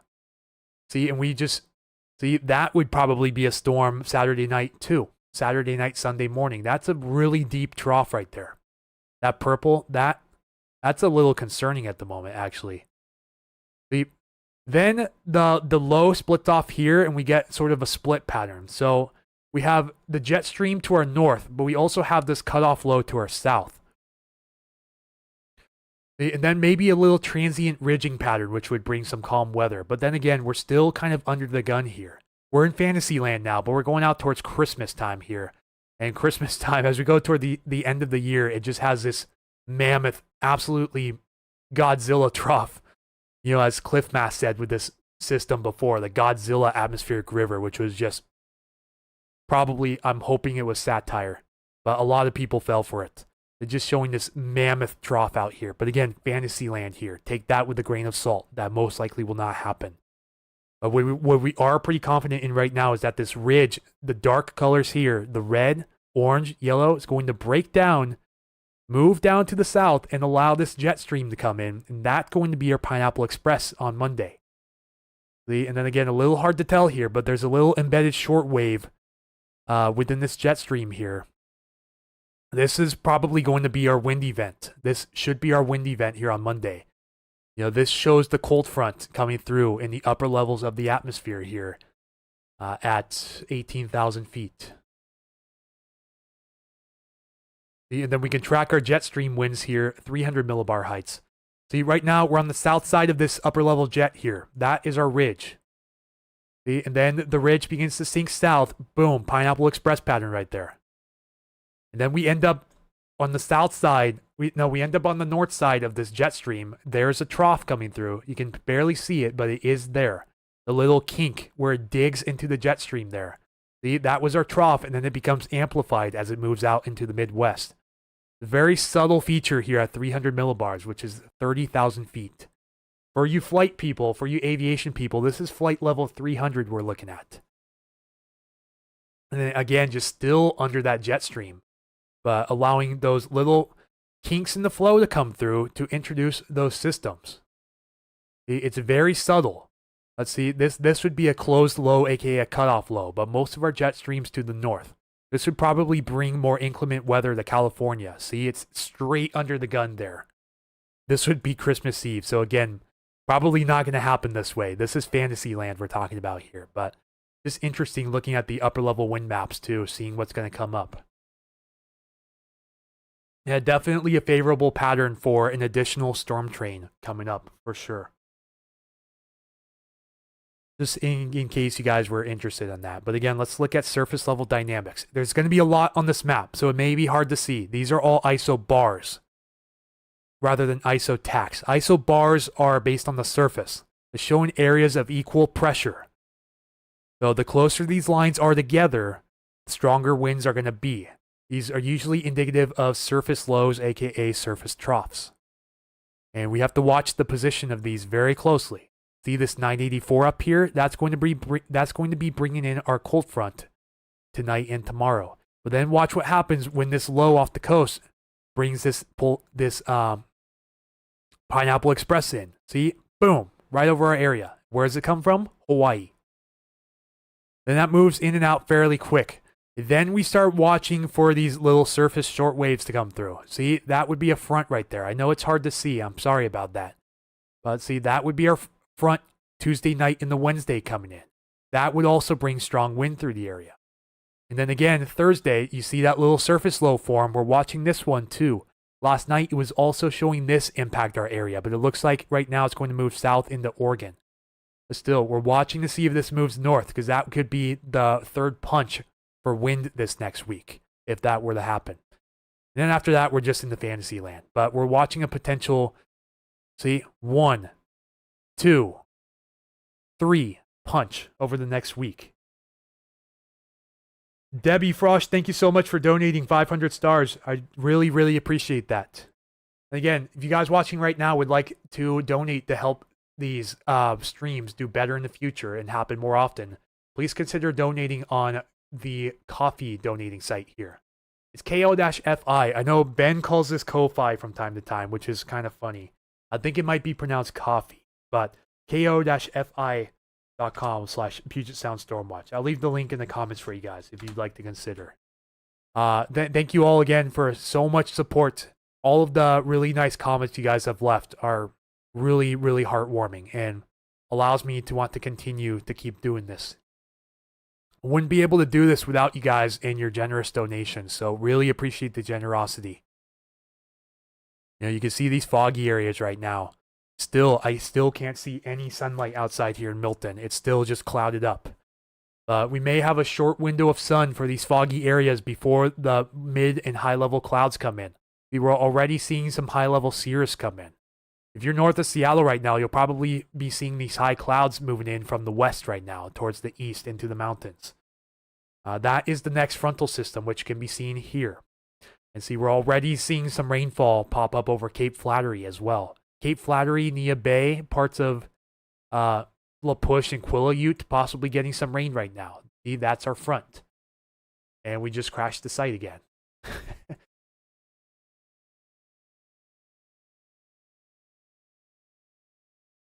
Oh, man.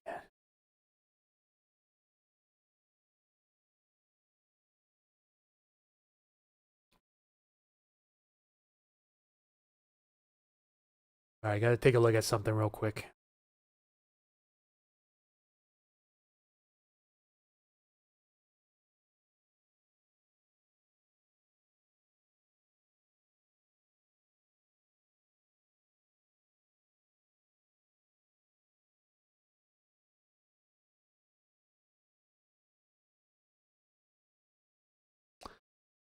All right, let's see here. Still sending some page invites to you guys as well. So if you guys are watching right now and you get a page invite, please consider accepting it so you can get updates on this when I'm not live streaming, because we probably won't be live streaming much longer today. You know, it's not breaking coverage like during the floods. This is more of an informational kind of discussion forum that we're having. So it's a little more informal, I suppose, when it comes to talking about the weather.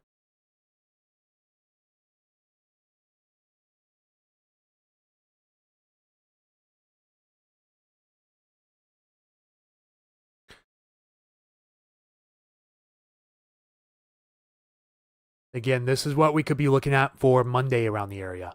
And then again, Tuesday night and the Wednesday. Just a 1-2 punch. And see, it's showing up on the bottom here, but this was showing up closer to this area in previous model runs. Let's see how far back. See, it was creeping its way north here. It might have actually been over our area at one point.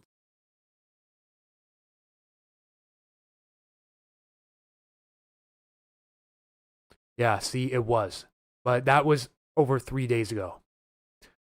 But it's showing that third storm Thursday night and the Friday moving well south of the area. But it still could get quite blustery in some areas, just not over the immediate Puget Sound area. But with all of this wind, the 1-2 punch right before that would put a tremendous amount of stress on the ground. You know, so it doesn't take much. Remember, it doesn't take much, and we're still going to be getting rain here and there with these. It's just going to keep the soil moisture elevated throughout the entire week coming up.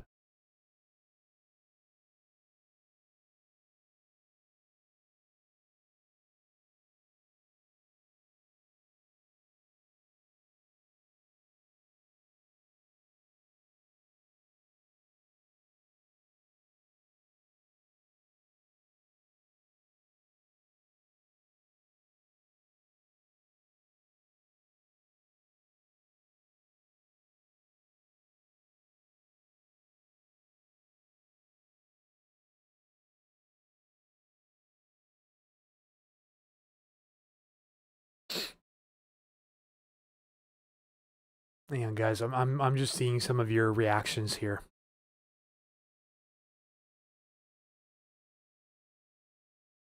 Now, I made an informational post on my subscriber page here on Facebook, as well as my premium Patreon page as well. If you guys on YouTube want the link to the Patreon, it's in the stream description. You guys want to try out that free trial for 7 days, feel free. Then you'll get access to every post that I have to make on there. It's looking farther into the future, not right now. So lower confidence on those models, but I let a select group of people who opt in know what could be coming up and let them know the changes before I make it public and start scaring people.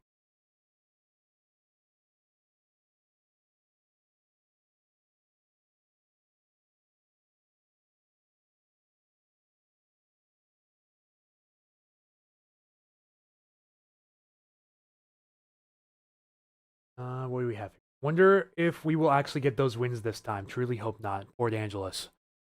Yeah, you may be a victim of the westerly surge, which would occur later on in the day on Monday after the frontal system moves through. It's right on the borderline for you, but it's still showing some pretty good gusts up there.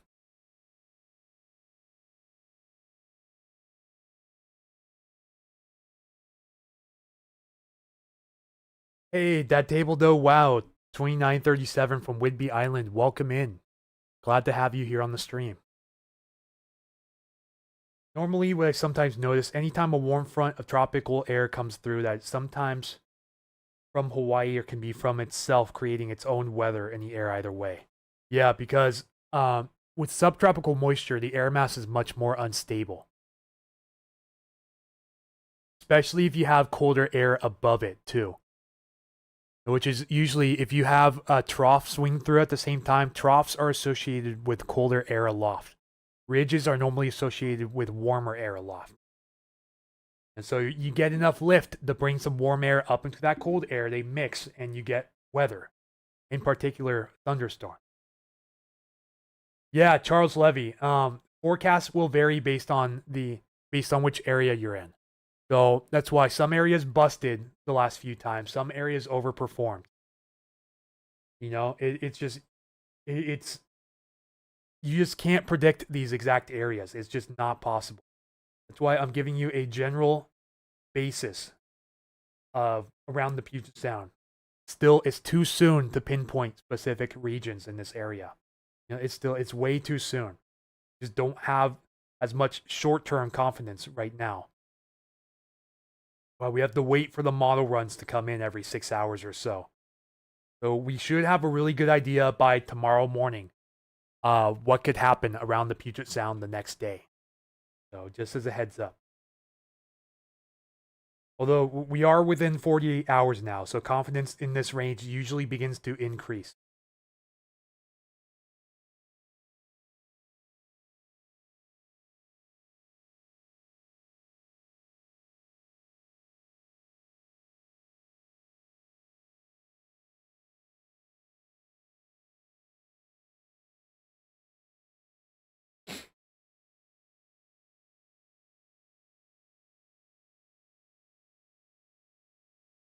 I'm seeing that the Skagit River near Concrete will likely get back into moderate flood stage at the very least by the time Monday's system is finished.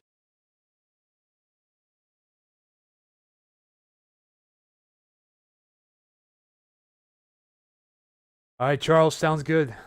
Yeah, Charles says he'll tune in.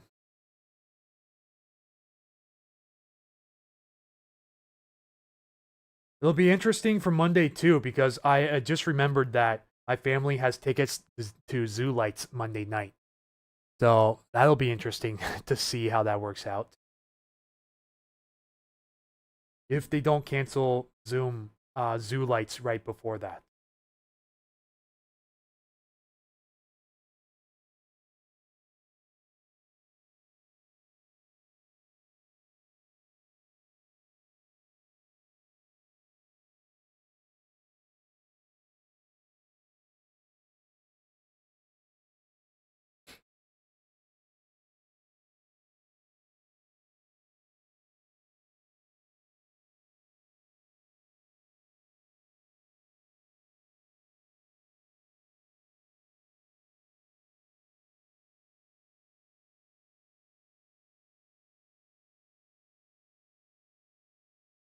And also good news out of Lewis County. The flood warning for the Cowlitz River at Randall has been canceled. But it could rise back up in the moderate flood stage by Wednesday morning, just as a heads up. Cowlitz River near Randall could rise back in the moderate flood stage. Wednesday coming up this week. Wanted to make sure I was reading the right graph there.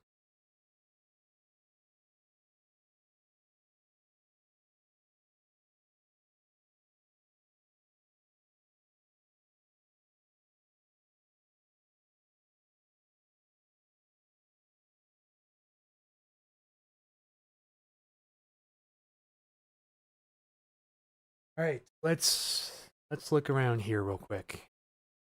Going for almost 2 hours. Finally starting to see the sun here in Milton. Let me go check it out real quick.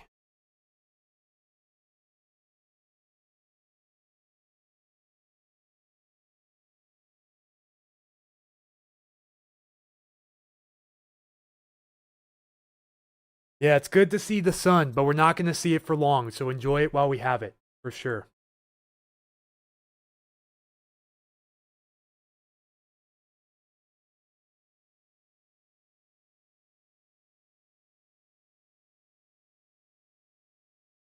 But yeah, finally seeing a few sun breaks here in Milton, and boy, does it feel great.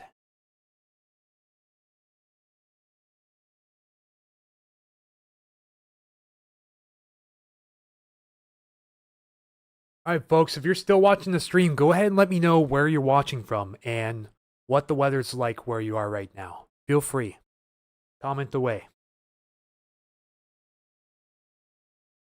Currently starting to get sunny here in Milton. The low-level cloud deck has burnt off, but I'm starting to see the high-level cirrus clouds ahead of that next frontal system come in. Is shown here. The back end of that fog's beginning to burning off on the hills first, and then it'll burn off in the valleys. We're starting to get some separation between that dew point temperature and ambient temperature. The sunlight making its way down towards the ground, warming it up, in essence. See, starting to burn off here on the hill, Milton and Edgewood where I'm at. But this is the cirrus cloud deck I'm seeing right now.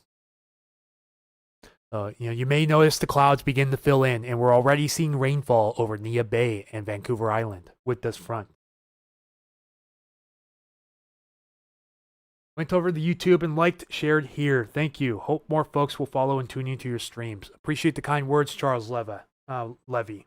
Pardon me. Charles Levy, Charles Levi. I think it's Levi, right? Levi.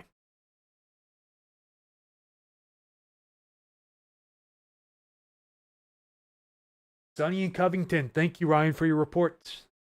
Sue Ellen is me. Bellingham just got overcast after a beautiful morning. Yeah, it's on the way. Even seeing some showers over the San Juan Islands right now, too. So you're probably going to get the rain first, ahead of much of the Puget Sound area today. So, yeah, the cloud deck's moving into Bellingham. Really Seattle northward starting to get socked in with those high and some mid-level clouds around the region. Foggy northwest of Shelton. Thank you, Kay, for chiming in. Cloudy 55, humidity 55, also Bellingham. Thank you, Keith. East Lewis County and sunny. Awesome sauce. Leslie Park says Bonnie Lake, clear blue skies at the moment. But not for long. Again, enjoy that sun while you have it. If you look to the west, you can already see the next cloud deck moving in for this next system.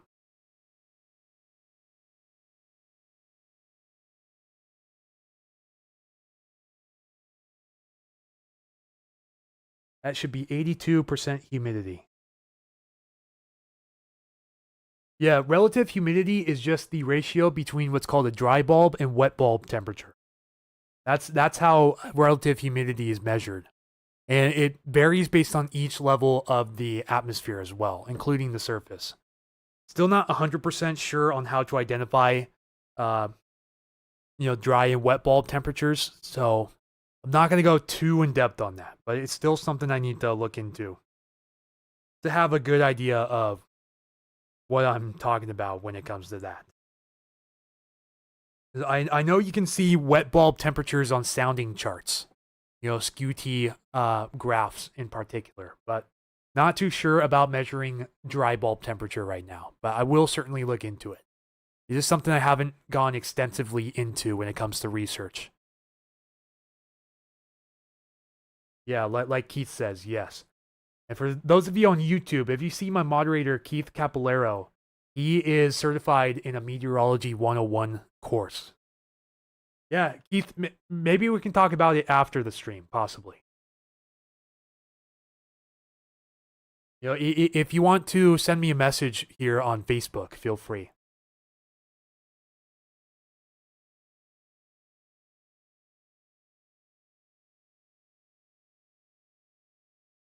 And also, great news, guys, here on YouTube. I got the official application today for my YouTube partnership. So I put in the application, fired up my AdSense account again, which was dormant for a number of years, and just going through the approval process right now.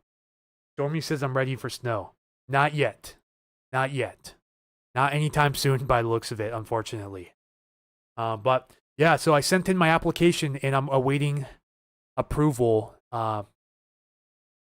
for my YouTube partnership. So then after that, hopefully should be no more than a few days. Then we can start to enable these features like super chats and channel memberships for those of you who have requested it.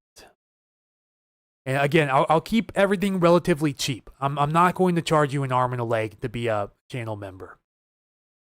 You know, I wasn't even going to do channel memberships at first anyways, but you guys said you guys want some cool pizzazz next to your names in the comments section, so I'm going to honor that.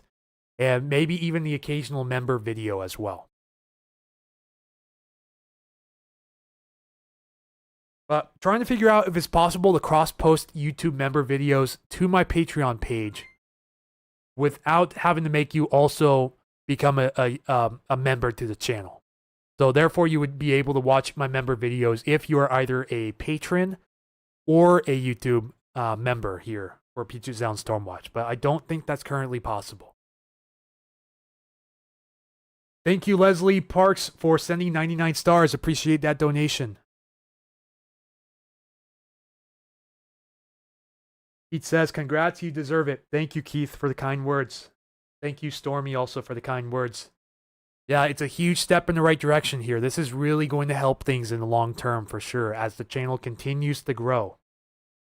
I think last time I checked, we're at 1,761 subs here on YouTube, which is up over 500 from when this event first started earlier this week, which is a huge trend in the right direction.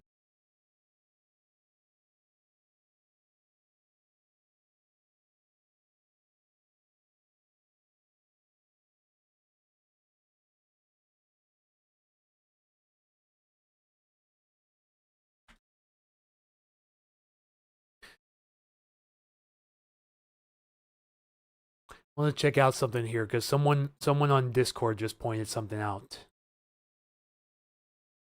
You're on the NAM model for Tuesday. Does it go out to that point? No, it's the regional NAM. Never mind. So we have to go lower resolution on this, but still just barely in range here.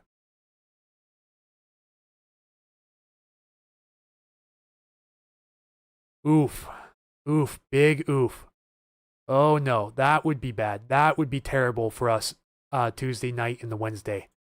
That is a really deep low and a really great spot for big wind around this area. Yeah, someone just pointed this out.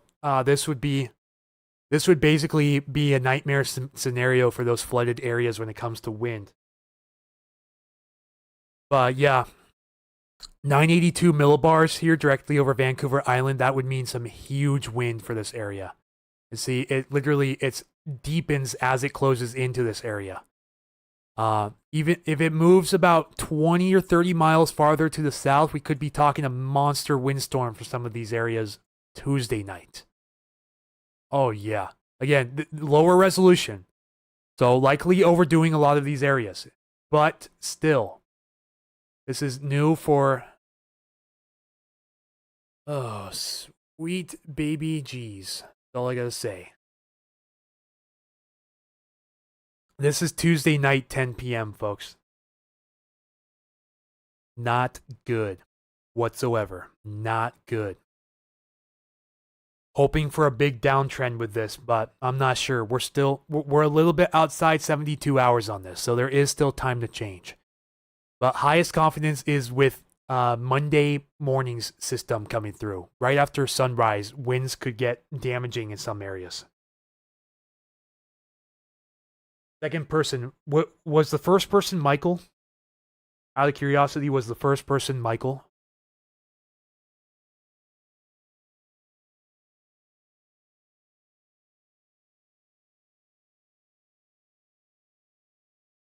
Because I know Michael's starting to sound the alarm on this now, which I'm glad to see someone's finally beginning to really worry about this. Yeah, it was Michael. That's what I thought. I know a lot of you guys here subscribe to Michael Snyder, Pacific Northwest Weather Watch. Check out his morning briefing because even he is starting to become a little more on edge about what's coming up over the next week period. It is definitely shaping up to be pretty severe for some areas. Yeah, Dundruski says, always share this information out is very important so others can be prepared. 100%. To a T. Very well said, Dundruski.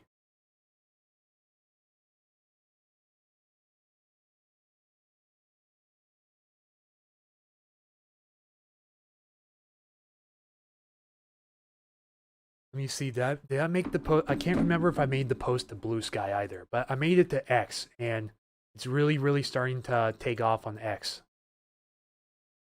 Okay, yeah, I did.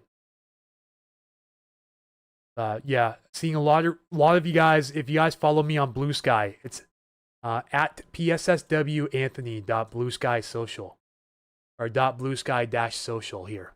This is the Puget Sound Stormwatch Blue Sky page. I see I posted this update this morning, and it's already garnering some reactions here. 118 followers, up from around 100 or so from the beginning of this event. So thank you guys if you followed me on Blue Sky. And yeah, I just wanted to let you know, guys, that I'm also on X/Twitter too, but not under the name Puget Sound Stormwatch. This is my personal account, so I do post some updates on the Seahawks and Mariners as well while they're playing, but most of it is weather tweets. Last night, he first saw it. I saw the fear in his eyes and voice. Yes. You can definitely tell by my quivering voice, too, that I'm a little bit distraught by some of these model runs coming in. But again, if you want to follow me here on Twitter/X, my handle is at Milton WA Tech 99 here. You'll see it says Anthony Croyle with the lightning bolt and the blue verified check mark. Let's see, I post a lot of updates, including sharing Michael's post. And let me show you one of Michael's posts here, too. More than one potent system will bring windstorm threats to the Pacific Northwest next week. So he's sounding the alarm, guys. That means it's about time to sound the alarm on Monday. Still a little bit of uncertainty for Tuesday night, Wednesday, but Monday's looking like a higher confidence event. And I know I've said I can't stress this enough so many times now, but I really, really cannot stress this enough. You know, those are dramatically higher wind gusts than what it takes to bring down trees when the soil is over its max level of saturation. You know, so just please, guys, heed my warning. Please.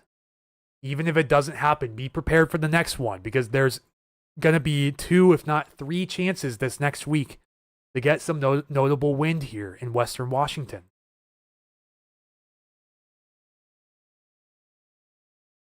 Sue says, I've been watching Michael for years and never saw him like that. And yeah, hear it in your voice too. Yeah, I know. I'm very nervous for what's coming up. Very nervous. Because I have trees behind my mom's house too. You know, my mom and my stepdad and my 3 huskies are there, and they are pretty much my livelihood. You know, I have family all around too, including in Tacoma, that have trees nearby, and their livelihoods depend on, you know, having power, especially. And it's just Jordan Maltos. I can say with higher confidence today that is most likely going to get bad for most of us Monday. So just an early heads up to you. Some areas may miss out, some areas may overperform and have a damaging wind event, but the expectation is it's going to get extremely windy around this area. Not only Monday morning, but also Tuesday night as well. Absolutely, Keith. Even if the wind gusts at 10 miles per hour, or are 10 miles per hour, they can blow over because of the saturated soil. You cannot hold tree roots with liquid. It's not possible. You know, a lot of areas, like if you're in the rain shadow, you may be a little better off. You know, like Whidbey Island, San Juan Island, Northeast Olympic Peninsula, some areas around Northwest Snohomish County, Southwest Skagit County, perhaps. I'm talking about these flooded areas up here, like along the Snohomish, the Cedar, the Green, the White, the Skagit, the Nooksack. It's just, it's a cause for alarm. You know, it really is. And I'm not trying to scare you guys, I promise. I'm just saying be prepared for the worst, but hope for the best, because this isn't going to be the only chance of wind that we have. You know, again, in case you missed it, Tuesday night as well. This is right now, this is a regional model showing Tuesday night, and it's over 50 for all of us. Again, note resolution issues. Most likely it'll be lower for some spots, but it could be higher too. And in case you guys missed her run earlier that really set it off, look at that. Look at that. That is over 60 miles per hour if that were to verify. But before we really jump the gun on this, we have to wait for further model runs over the next 24 hours to really start to compare them. Oh, this could be a massive outlier for this area. We don't know yet. This is only one run. But the runs continue to hold steady or trend up, and the European has been showing this for over 3 days now. At the same scale, that doesn't happen. That almost never happens. You usually have a huge degree of variance over a few days before the event, you know, but it's been holding steady, and that is not a great signal, truly.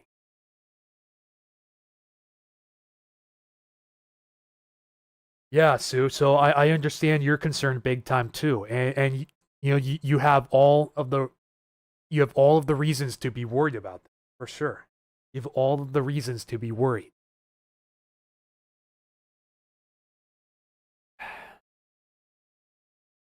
You know, I just wish the 18Z Euro would come out much sooner. Let's see again. Boom. There's Monday morning for us, and then boom. There's Tuesday night, Wednesday morning for us. And then we're watching this area down here too, down in the Oregon, because this was showing this area of wind up in our area before that. Even then, it's still going to bring a front through, and it's still going to be breezy to moderately windy for some of us Thursday afternoon, Friday morning, you know? Mainly looks like Thursday afternoon at this point, but the timing's still been bouncing around. But if this trends north, it could be a 1, 2, 3 punch with only about a day to a day and a half of break between each of these systems. And I still didn't mention, it's going to rain pretty good. The only thing that's really going for us at this point is we're going to be able to likely build this mountain snowpack here after this Pineapple Express moves through. So these systems that move through will likely fall in the form of snow in the mountains, which should help our case for the flooding, but not the wind. And the wind right now is my biggest concern. Like, sure, there will likely be some flooding again Monday, but with the wind on top of that, are you kidding me right now? You know, this could be a very serious situation unfolding coming up this next week, folks. And I'm basically sounding the alarm for all of you guys right now. You know, all of you guys who are watching. You know, you can start to see the stress in my face. You guys can hear it. I've heard a few of you guys notice that I'm sounding very uneasy about this setup, and I really am, guys. I really am. You don't normally hear me talk like this on these streams. You know, it's normally just a very formal, professional conversation. But I'm just opening up to you guys right now about my concerns. Very, very concerning, for sure.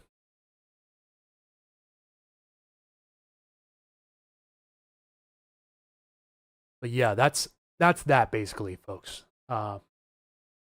I'm really uneasy about the trends showing up here. And I know the weather community here around Washington.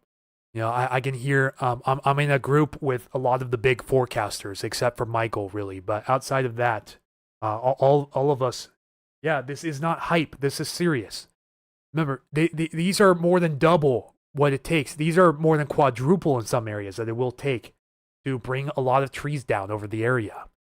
You know, if it was hype, I'd be hyping it up myself. You know, I'd be enjoying this, but I'm not enjoying this, guys. I'm really not enjoying this. This is making me nervous as I look at this. You know, I have family around the area myself that are surrounded by trees and cannot afford to lose power. You know, like at my mom's house right down the street, we have a turtle that needs power. My stepdad's CPAP machine needs power. You know, my mom's got health problems herself. She needs the power to stay on. Not to mention all of the 150 plus foot evergreen trees right behind her house that are going to be in the wind direction here, you know?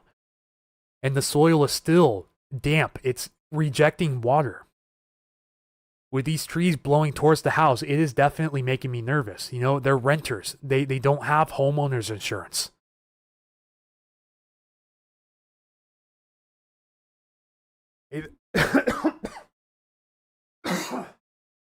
Sorry about that. Hey there, Consume604 says hello from Abbotsford. How are the floods doing in your area? Are you seeing any improvement down there at all? I know they should be allowing people back in the Sumas hopefully today if they haven't already.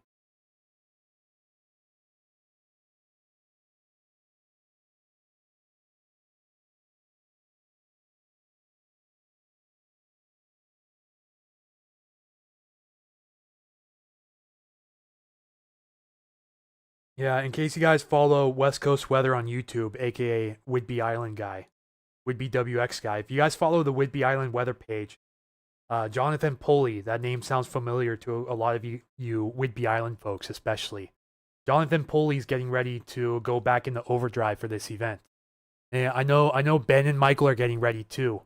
You know, Ben, I guess, is probably going to go out chasing again coming up. And of course, in case you guys didn't hear earlier, they're flying in. Chasers from around the country are flying in to track this event.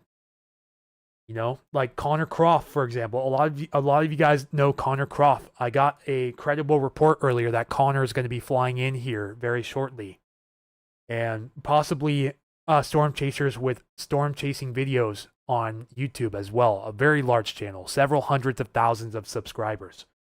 So they're storm chasers flying in. Sue Ellen, can I drop a link to what or who? Can you please let me know on that? Yeah, there's storm chasers actively flying in around the country to track these events as they come in. Mainly just because there's not too much going on over in the Midwest or the East Coast right now. So they're coming to the Pacific Northwest because right now what's going on in our area is highlighting international news when it comes to weather.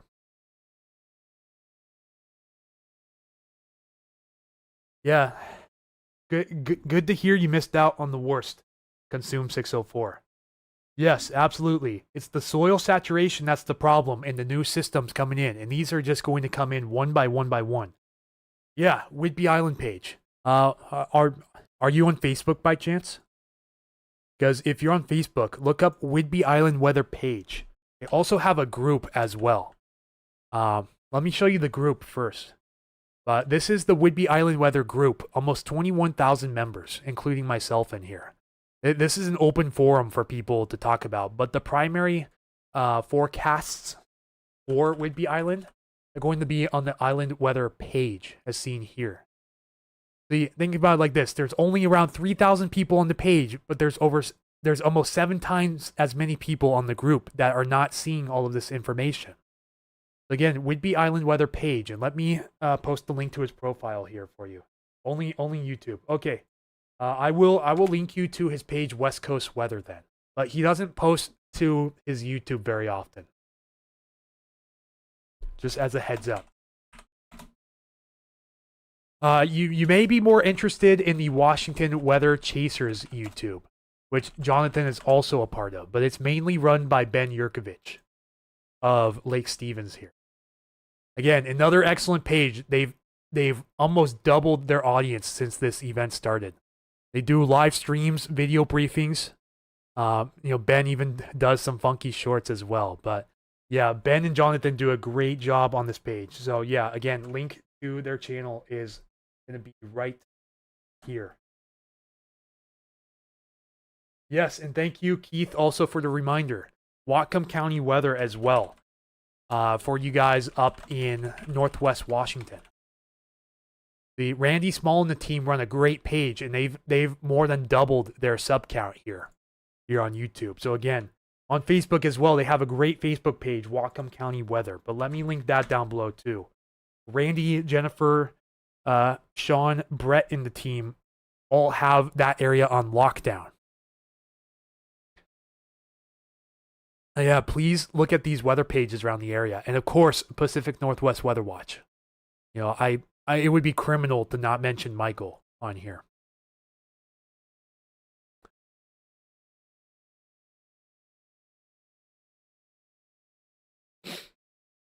A lot of comments to reply to on Facebook. If you commented on Facebook, I'll eventually get back to your comments here very shortly. We're probably going to wrap up the stream soon. Most of the Facebook audience has left already. There's still about 25 of you guys hanging around here on YouTube. But I think we've pretty much gotten the point across to people. So I think that's probably going to do it for the live stream. Unless anybody has any additional questions that they want to ask or anything they'd like to bring up to my attention, please do let me know right now.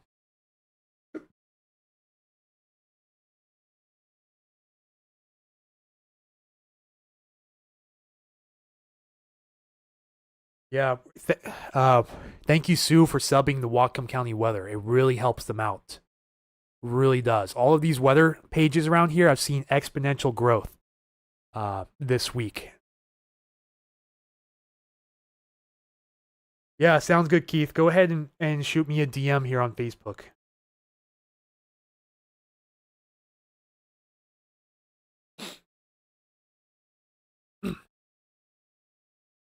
Yeah, nice and sunny out over my place here in Milton right now. But those high clouds are coming. If you're north of Seattle, you're getting socked in by those high and mid-level clouds. That's the leading edge of the front approaching the coast right now. And it'll be over our area by early tomorrow morning.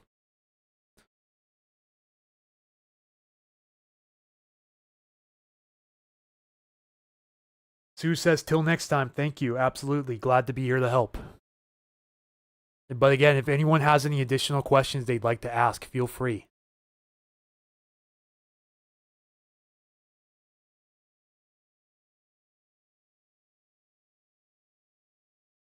Yeah, pretty much we're sounding the alarm for Monday, for sure, because the forecast just keeps getting worse by the run.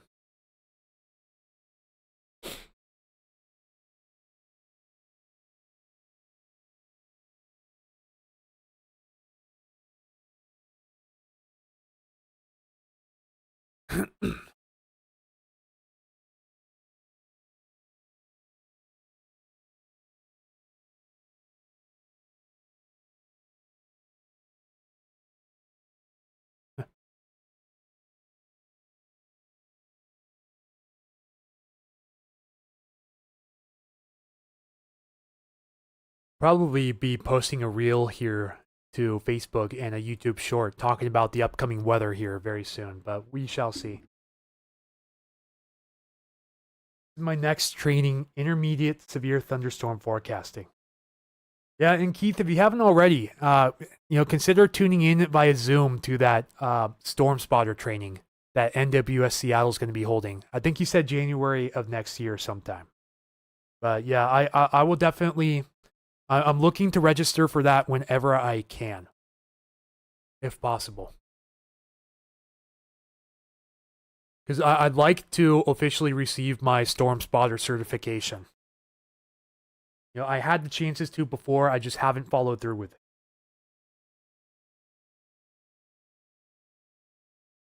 it.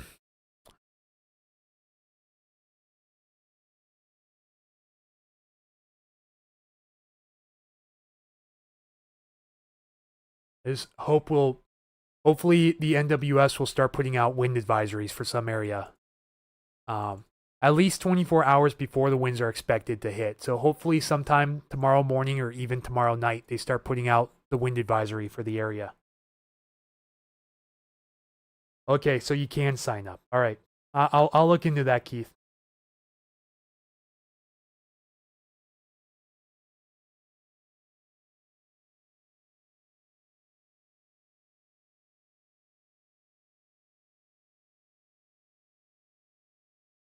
Jeez, PayPal's still holding my donation. That's not good.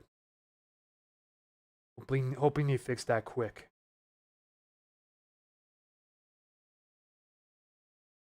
I agree, or possibly tonight. Yeah. I'm expecting them at the very least for the northwest portion of the area. So Island County, Port Townsend area, possibly San Juan County, Western Skagit, Western Whatcom. Hopefully they'll put out a wind advisory very soon for you guys. Because they've been talking about the northwest waters mostly, not the rest of the Puget Sound. They usually use the NBM, the National Blend of Models, which is an ensemble of, you guessed it, all of the models around the U.S. And it's severely underestimating the potential of the wind. So the NWS is not talking about it too much, which is a big concern. They're not talking about the ceiling. They're only talking about the floor. They need to communicate this better.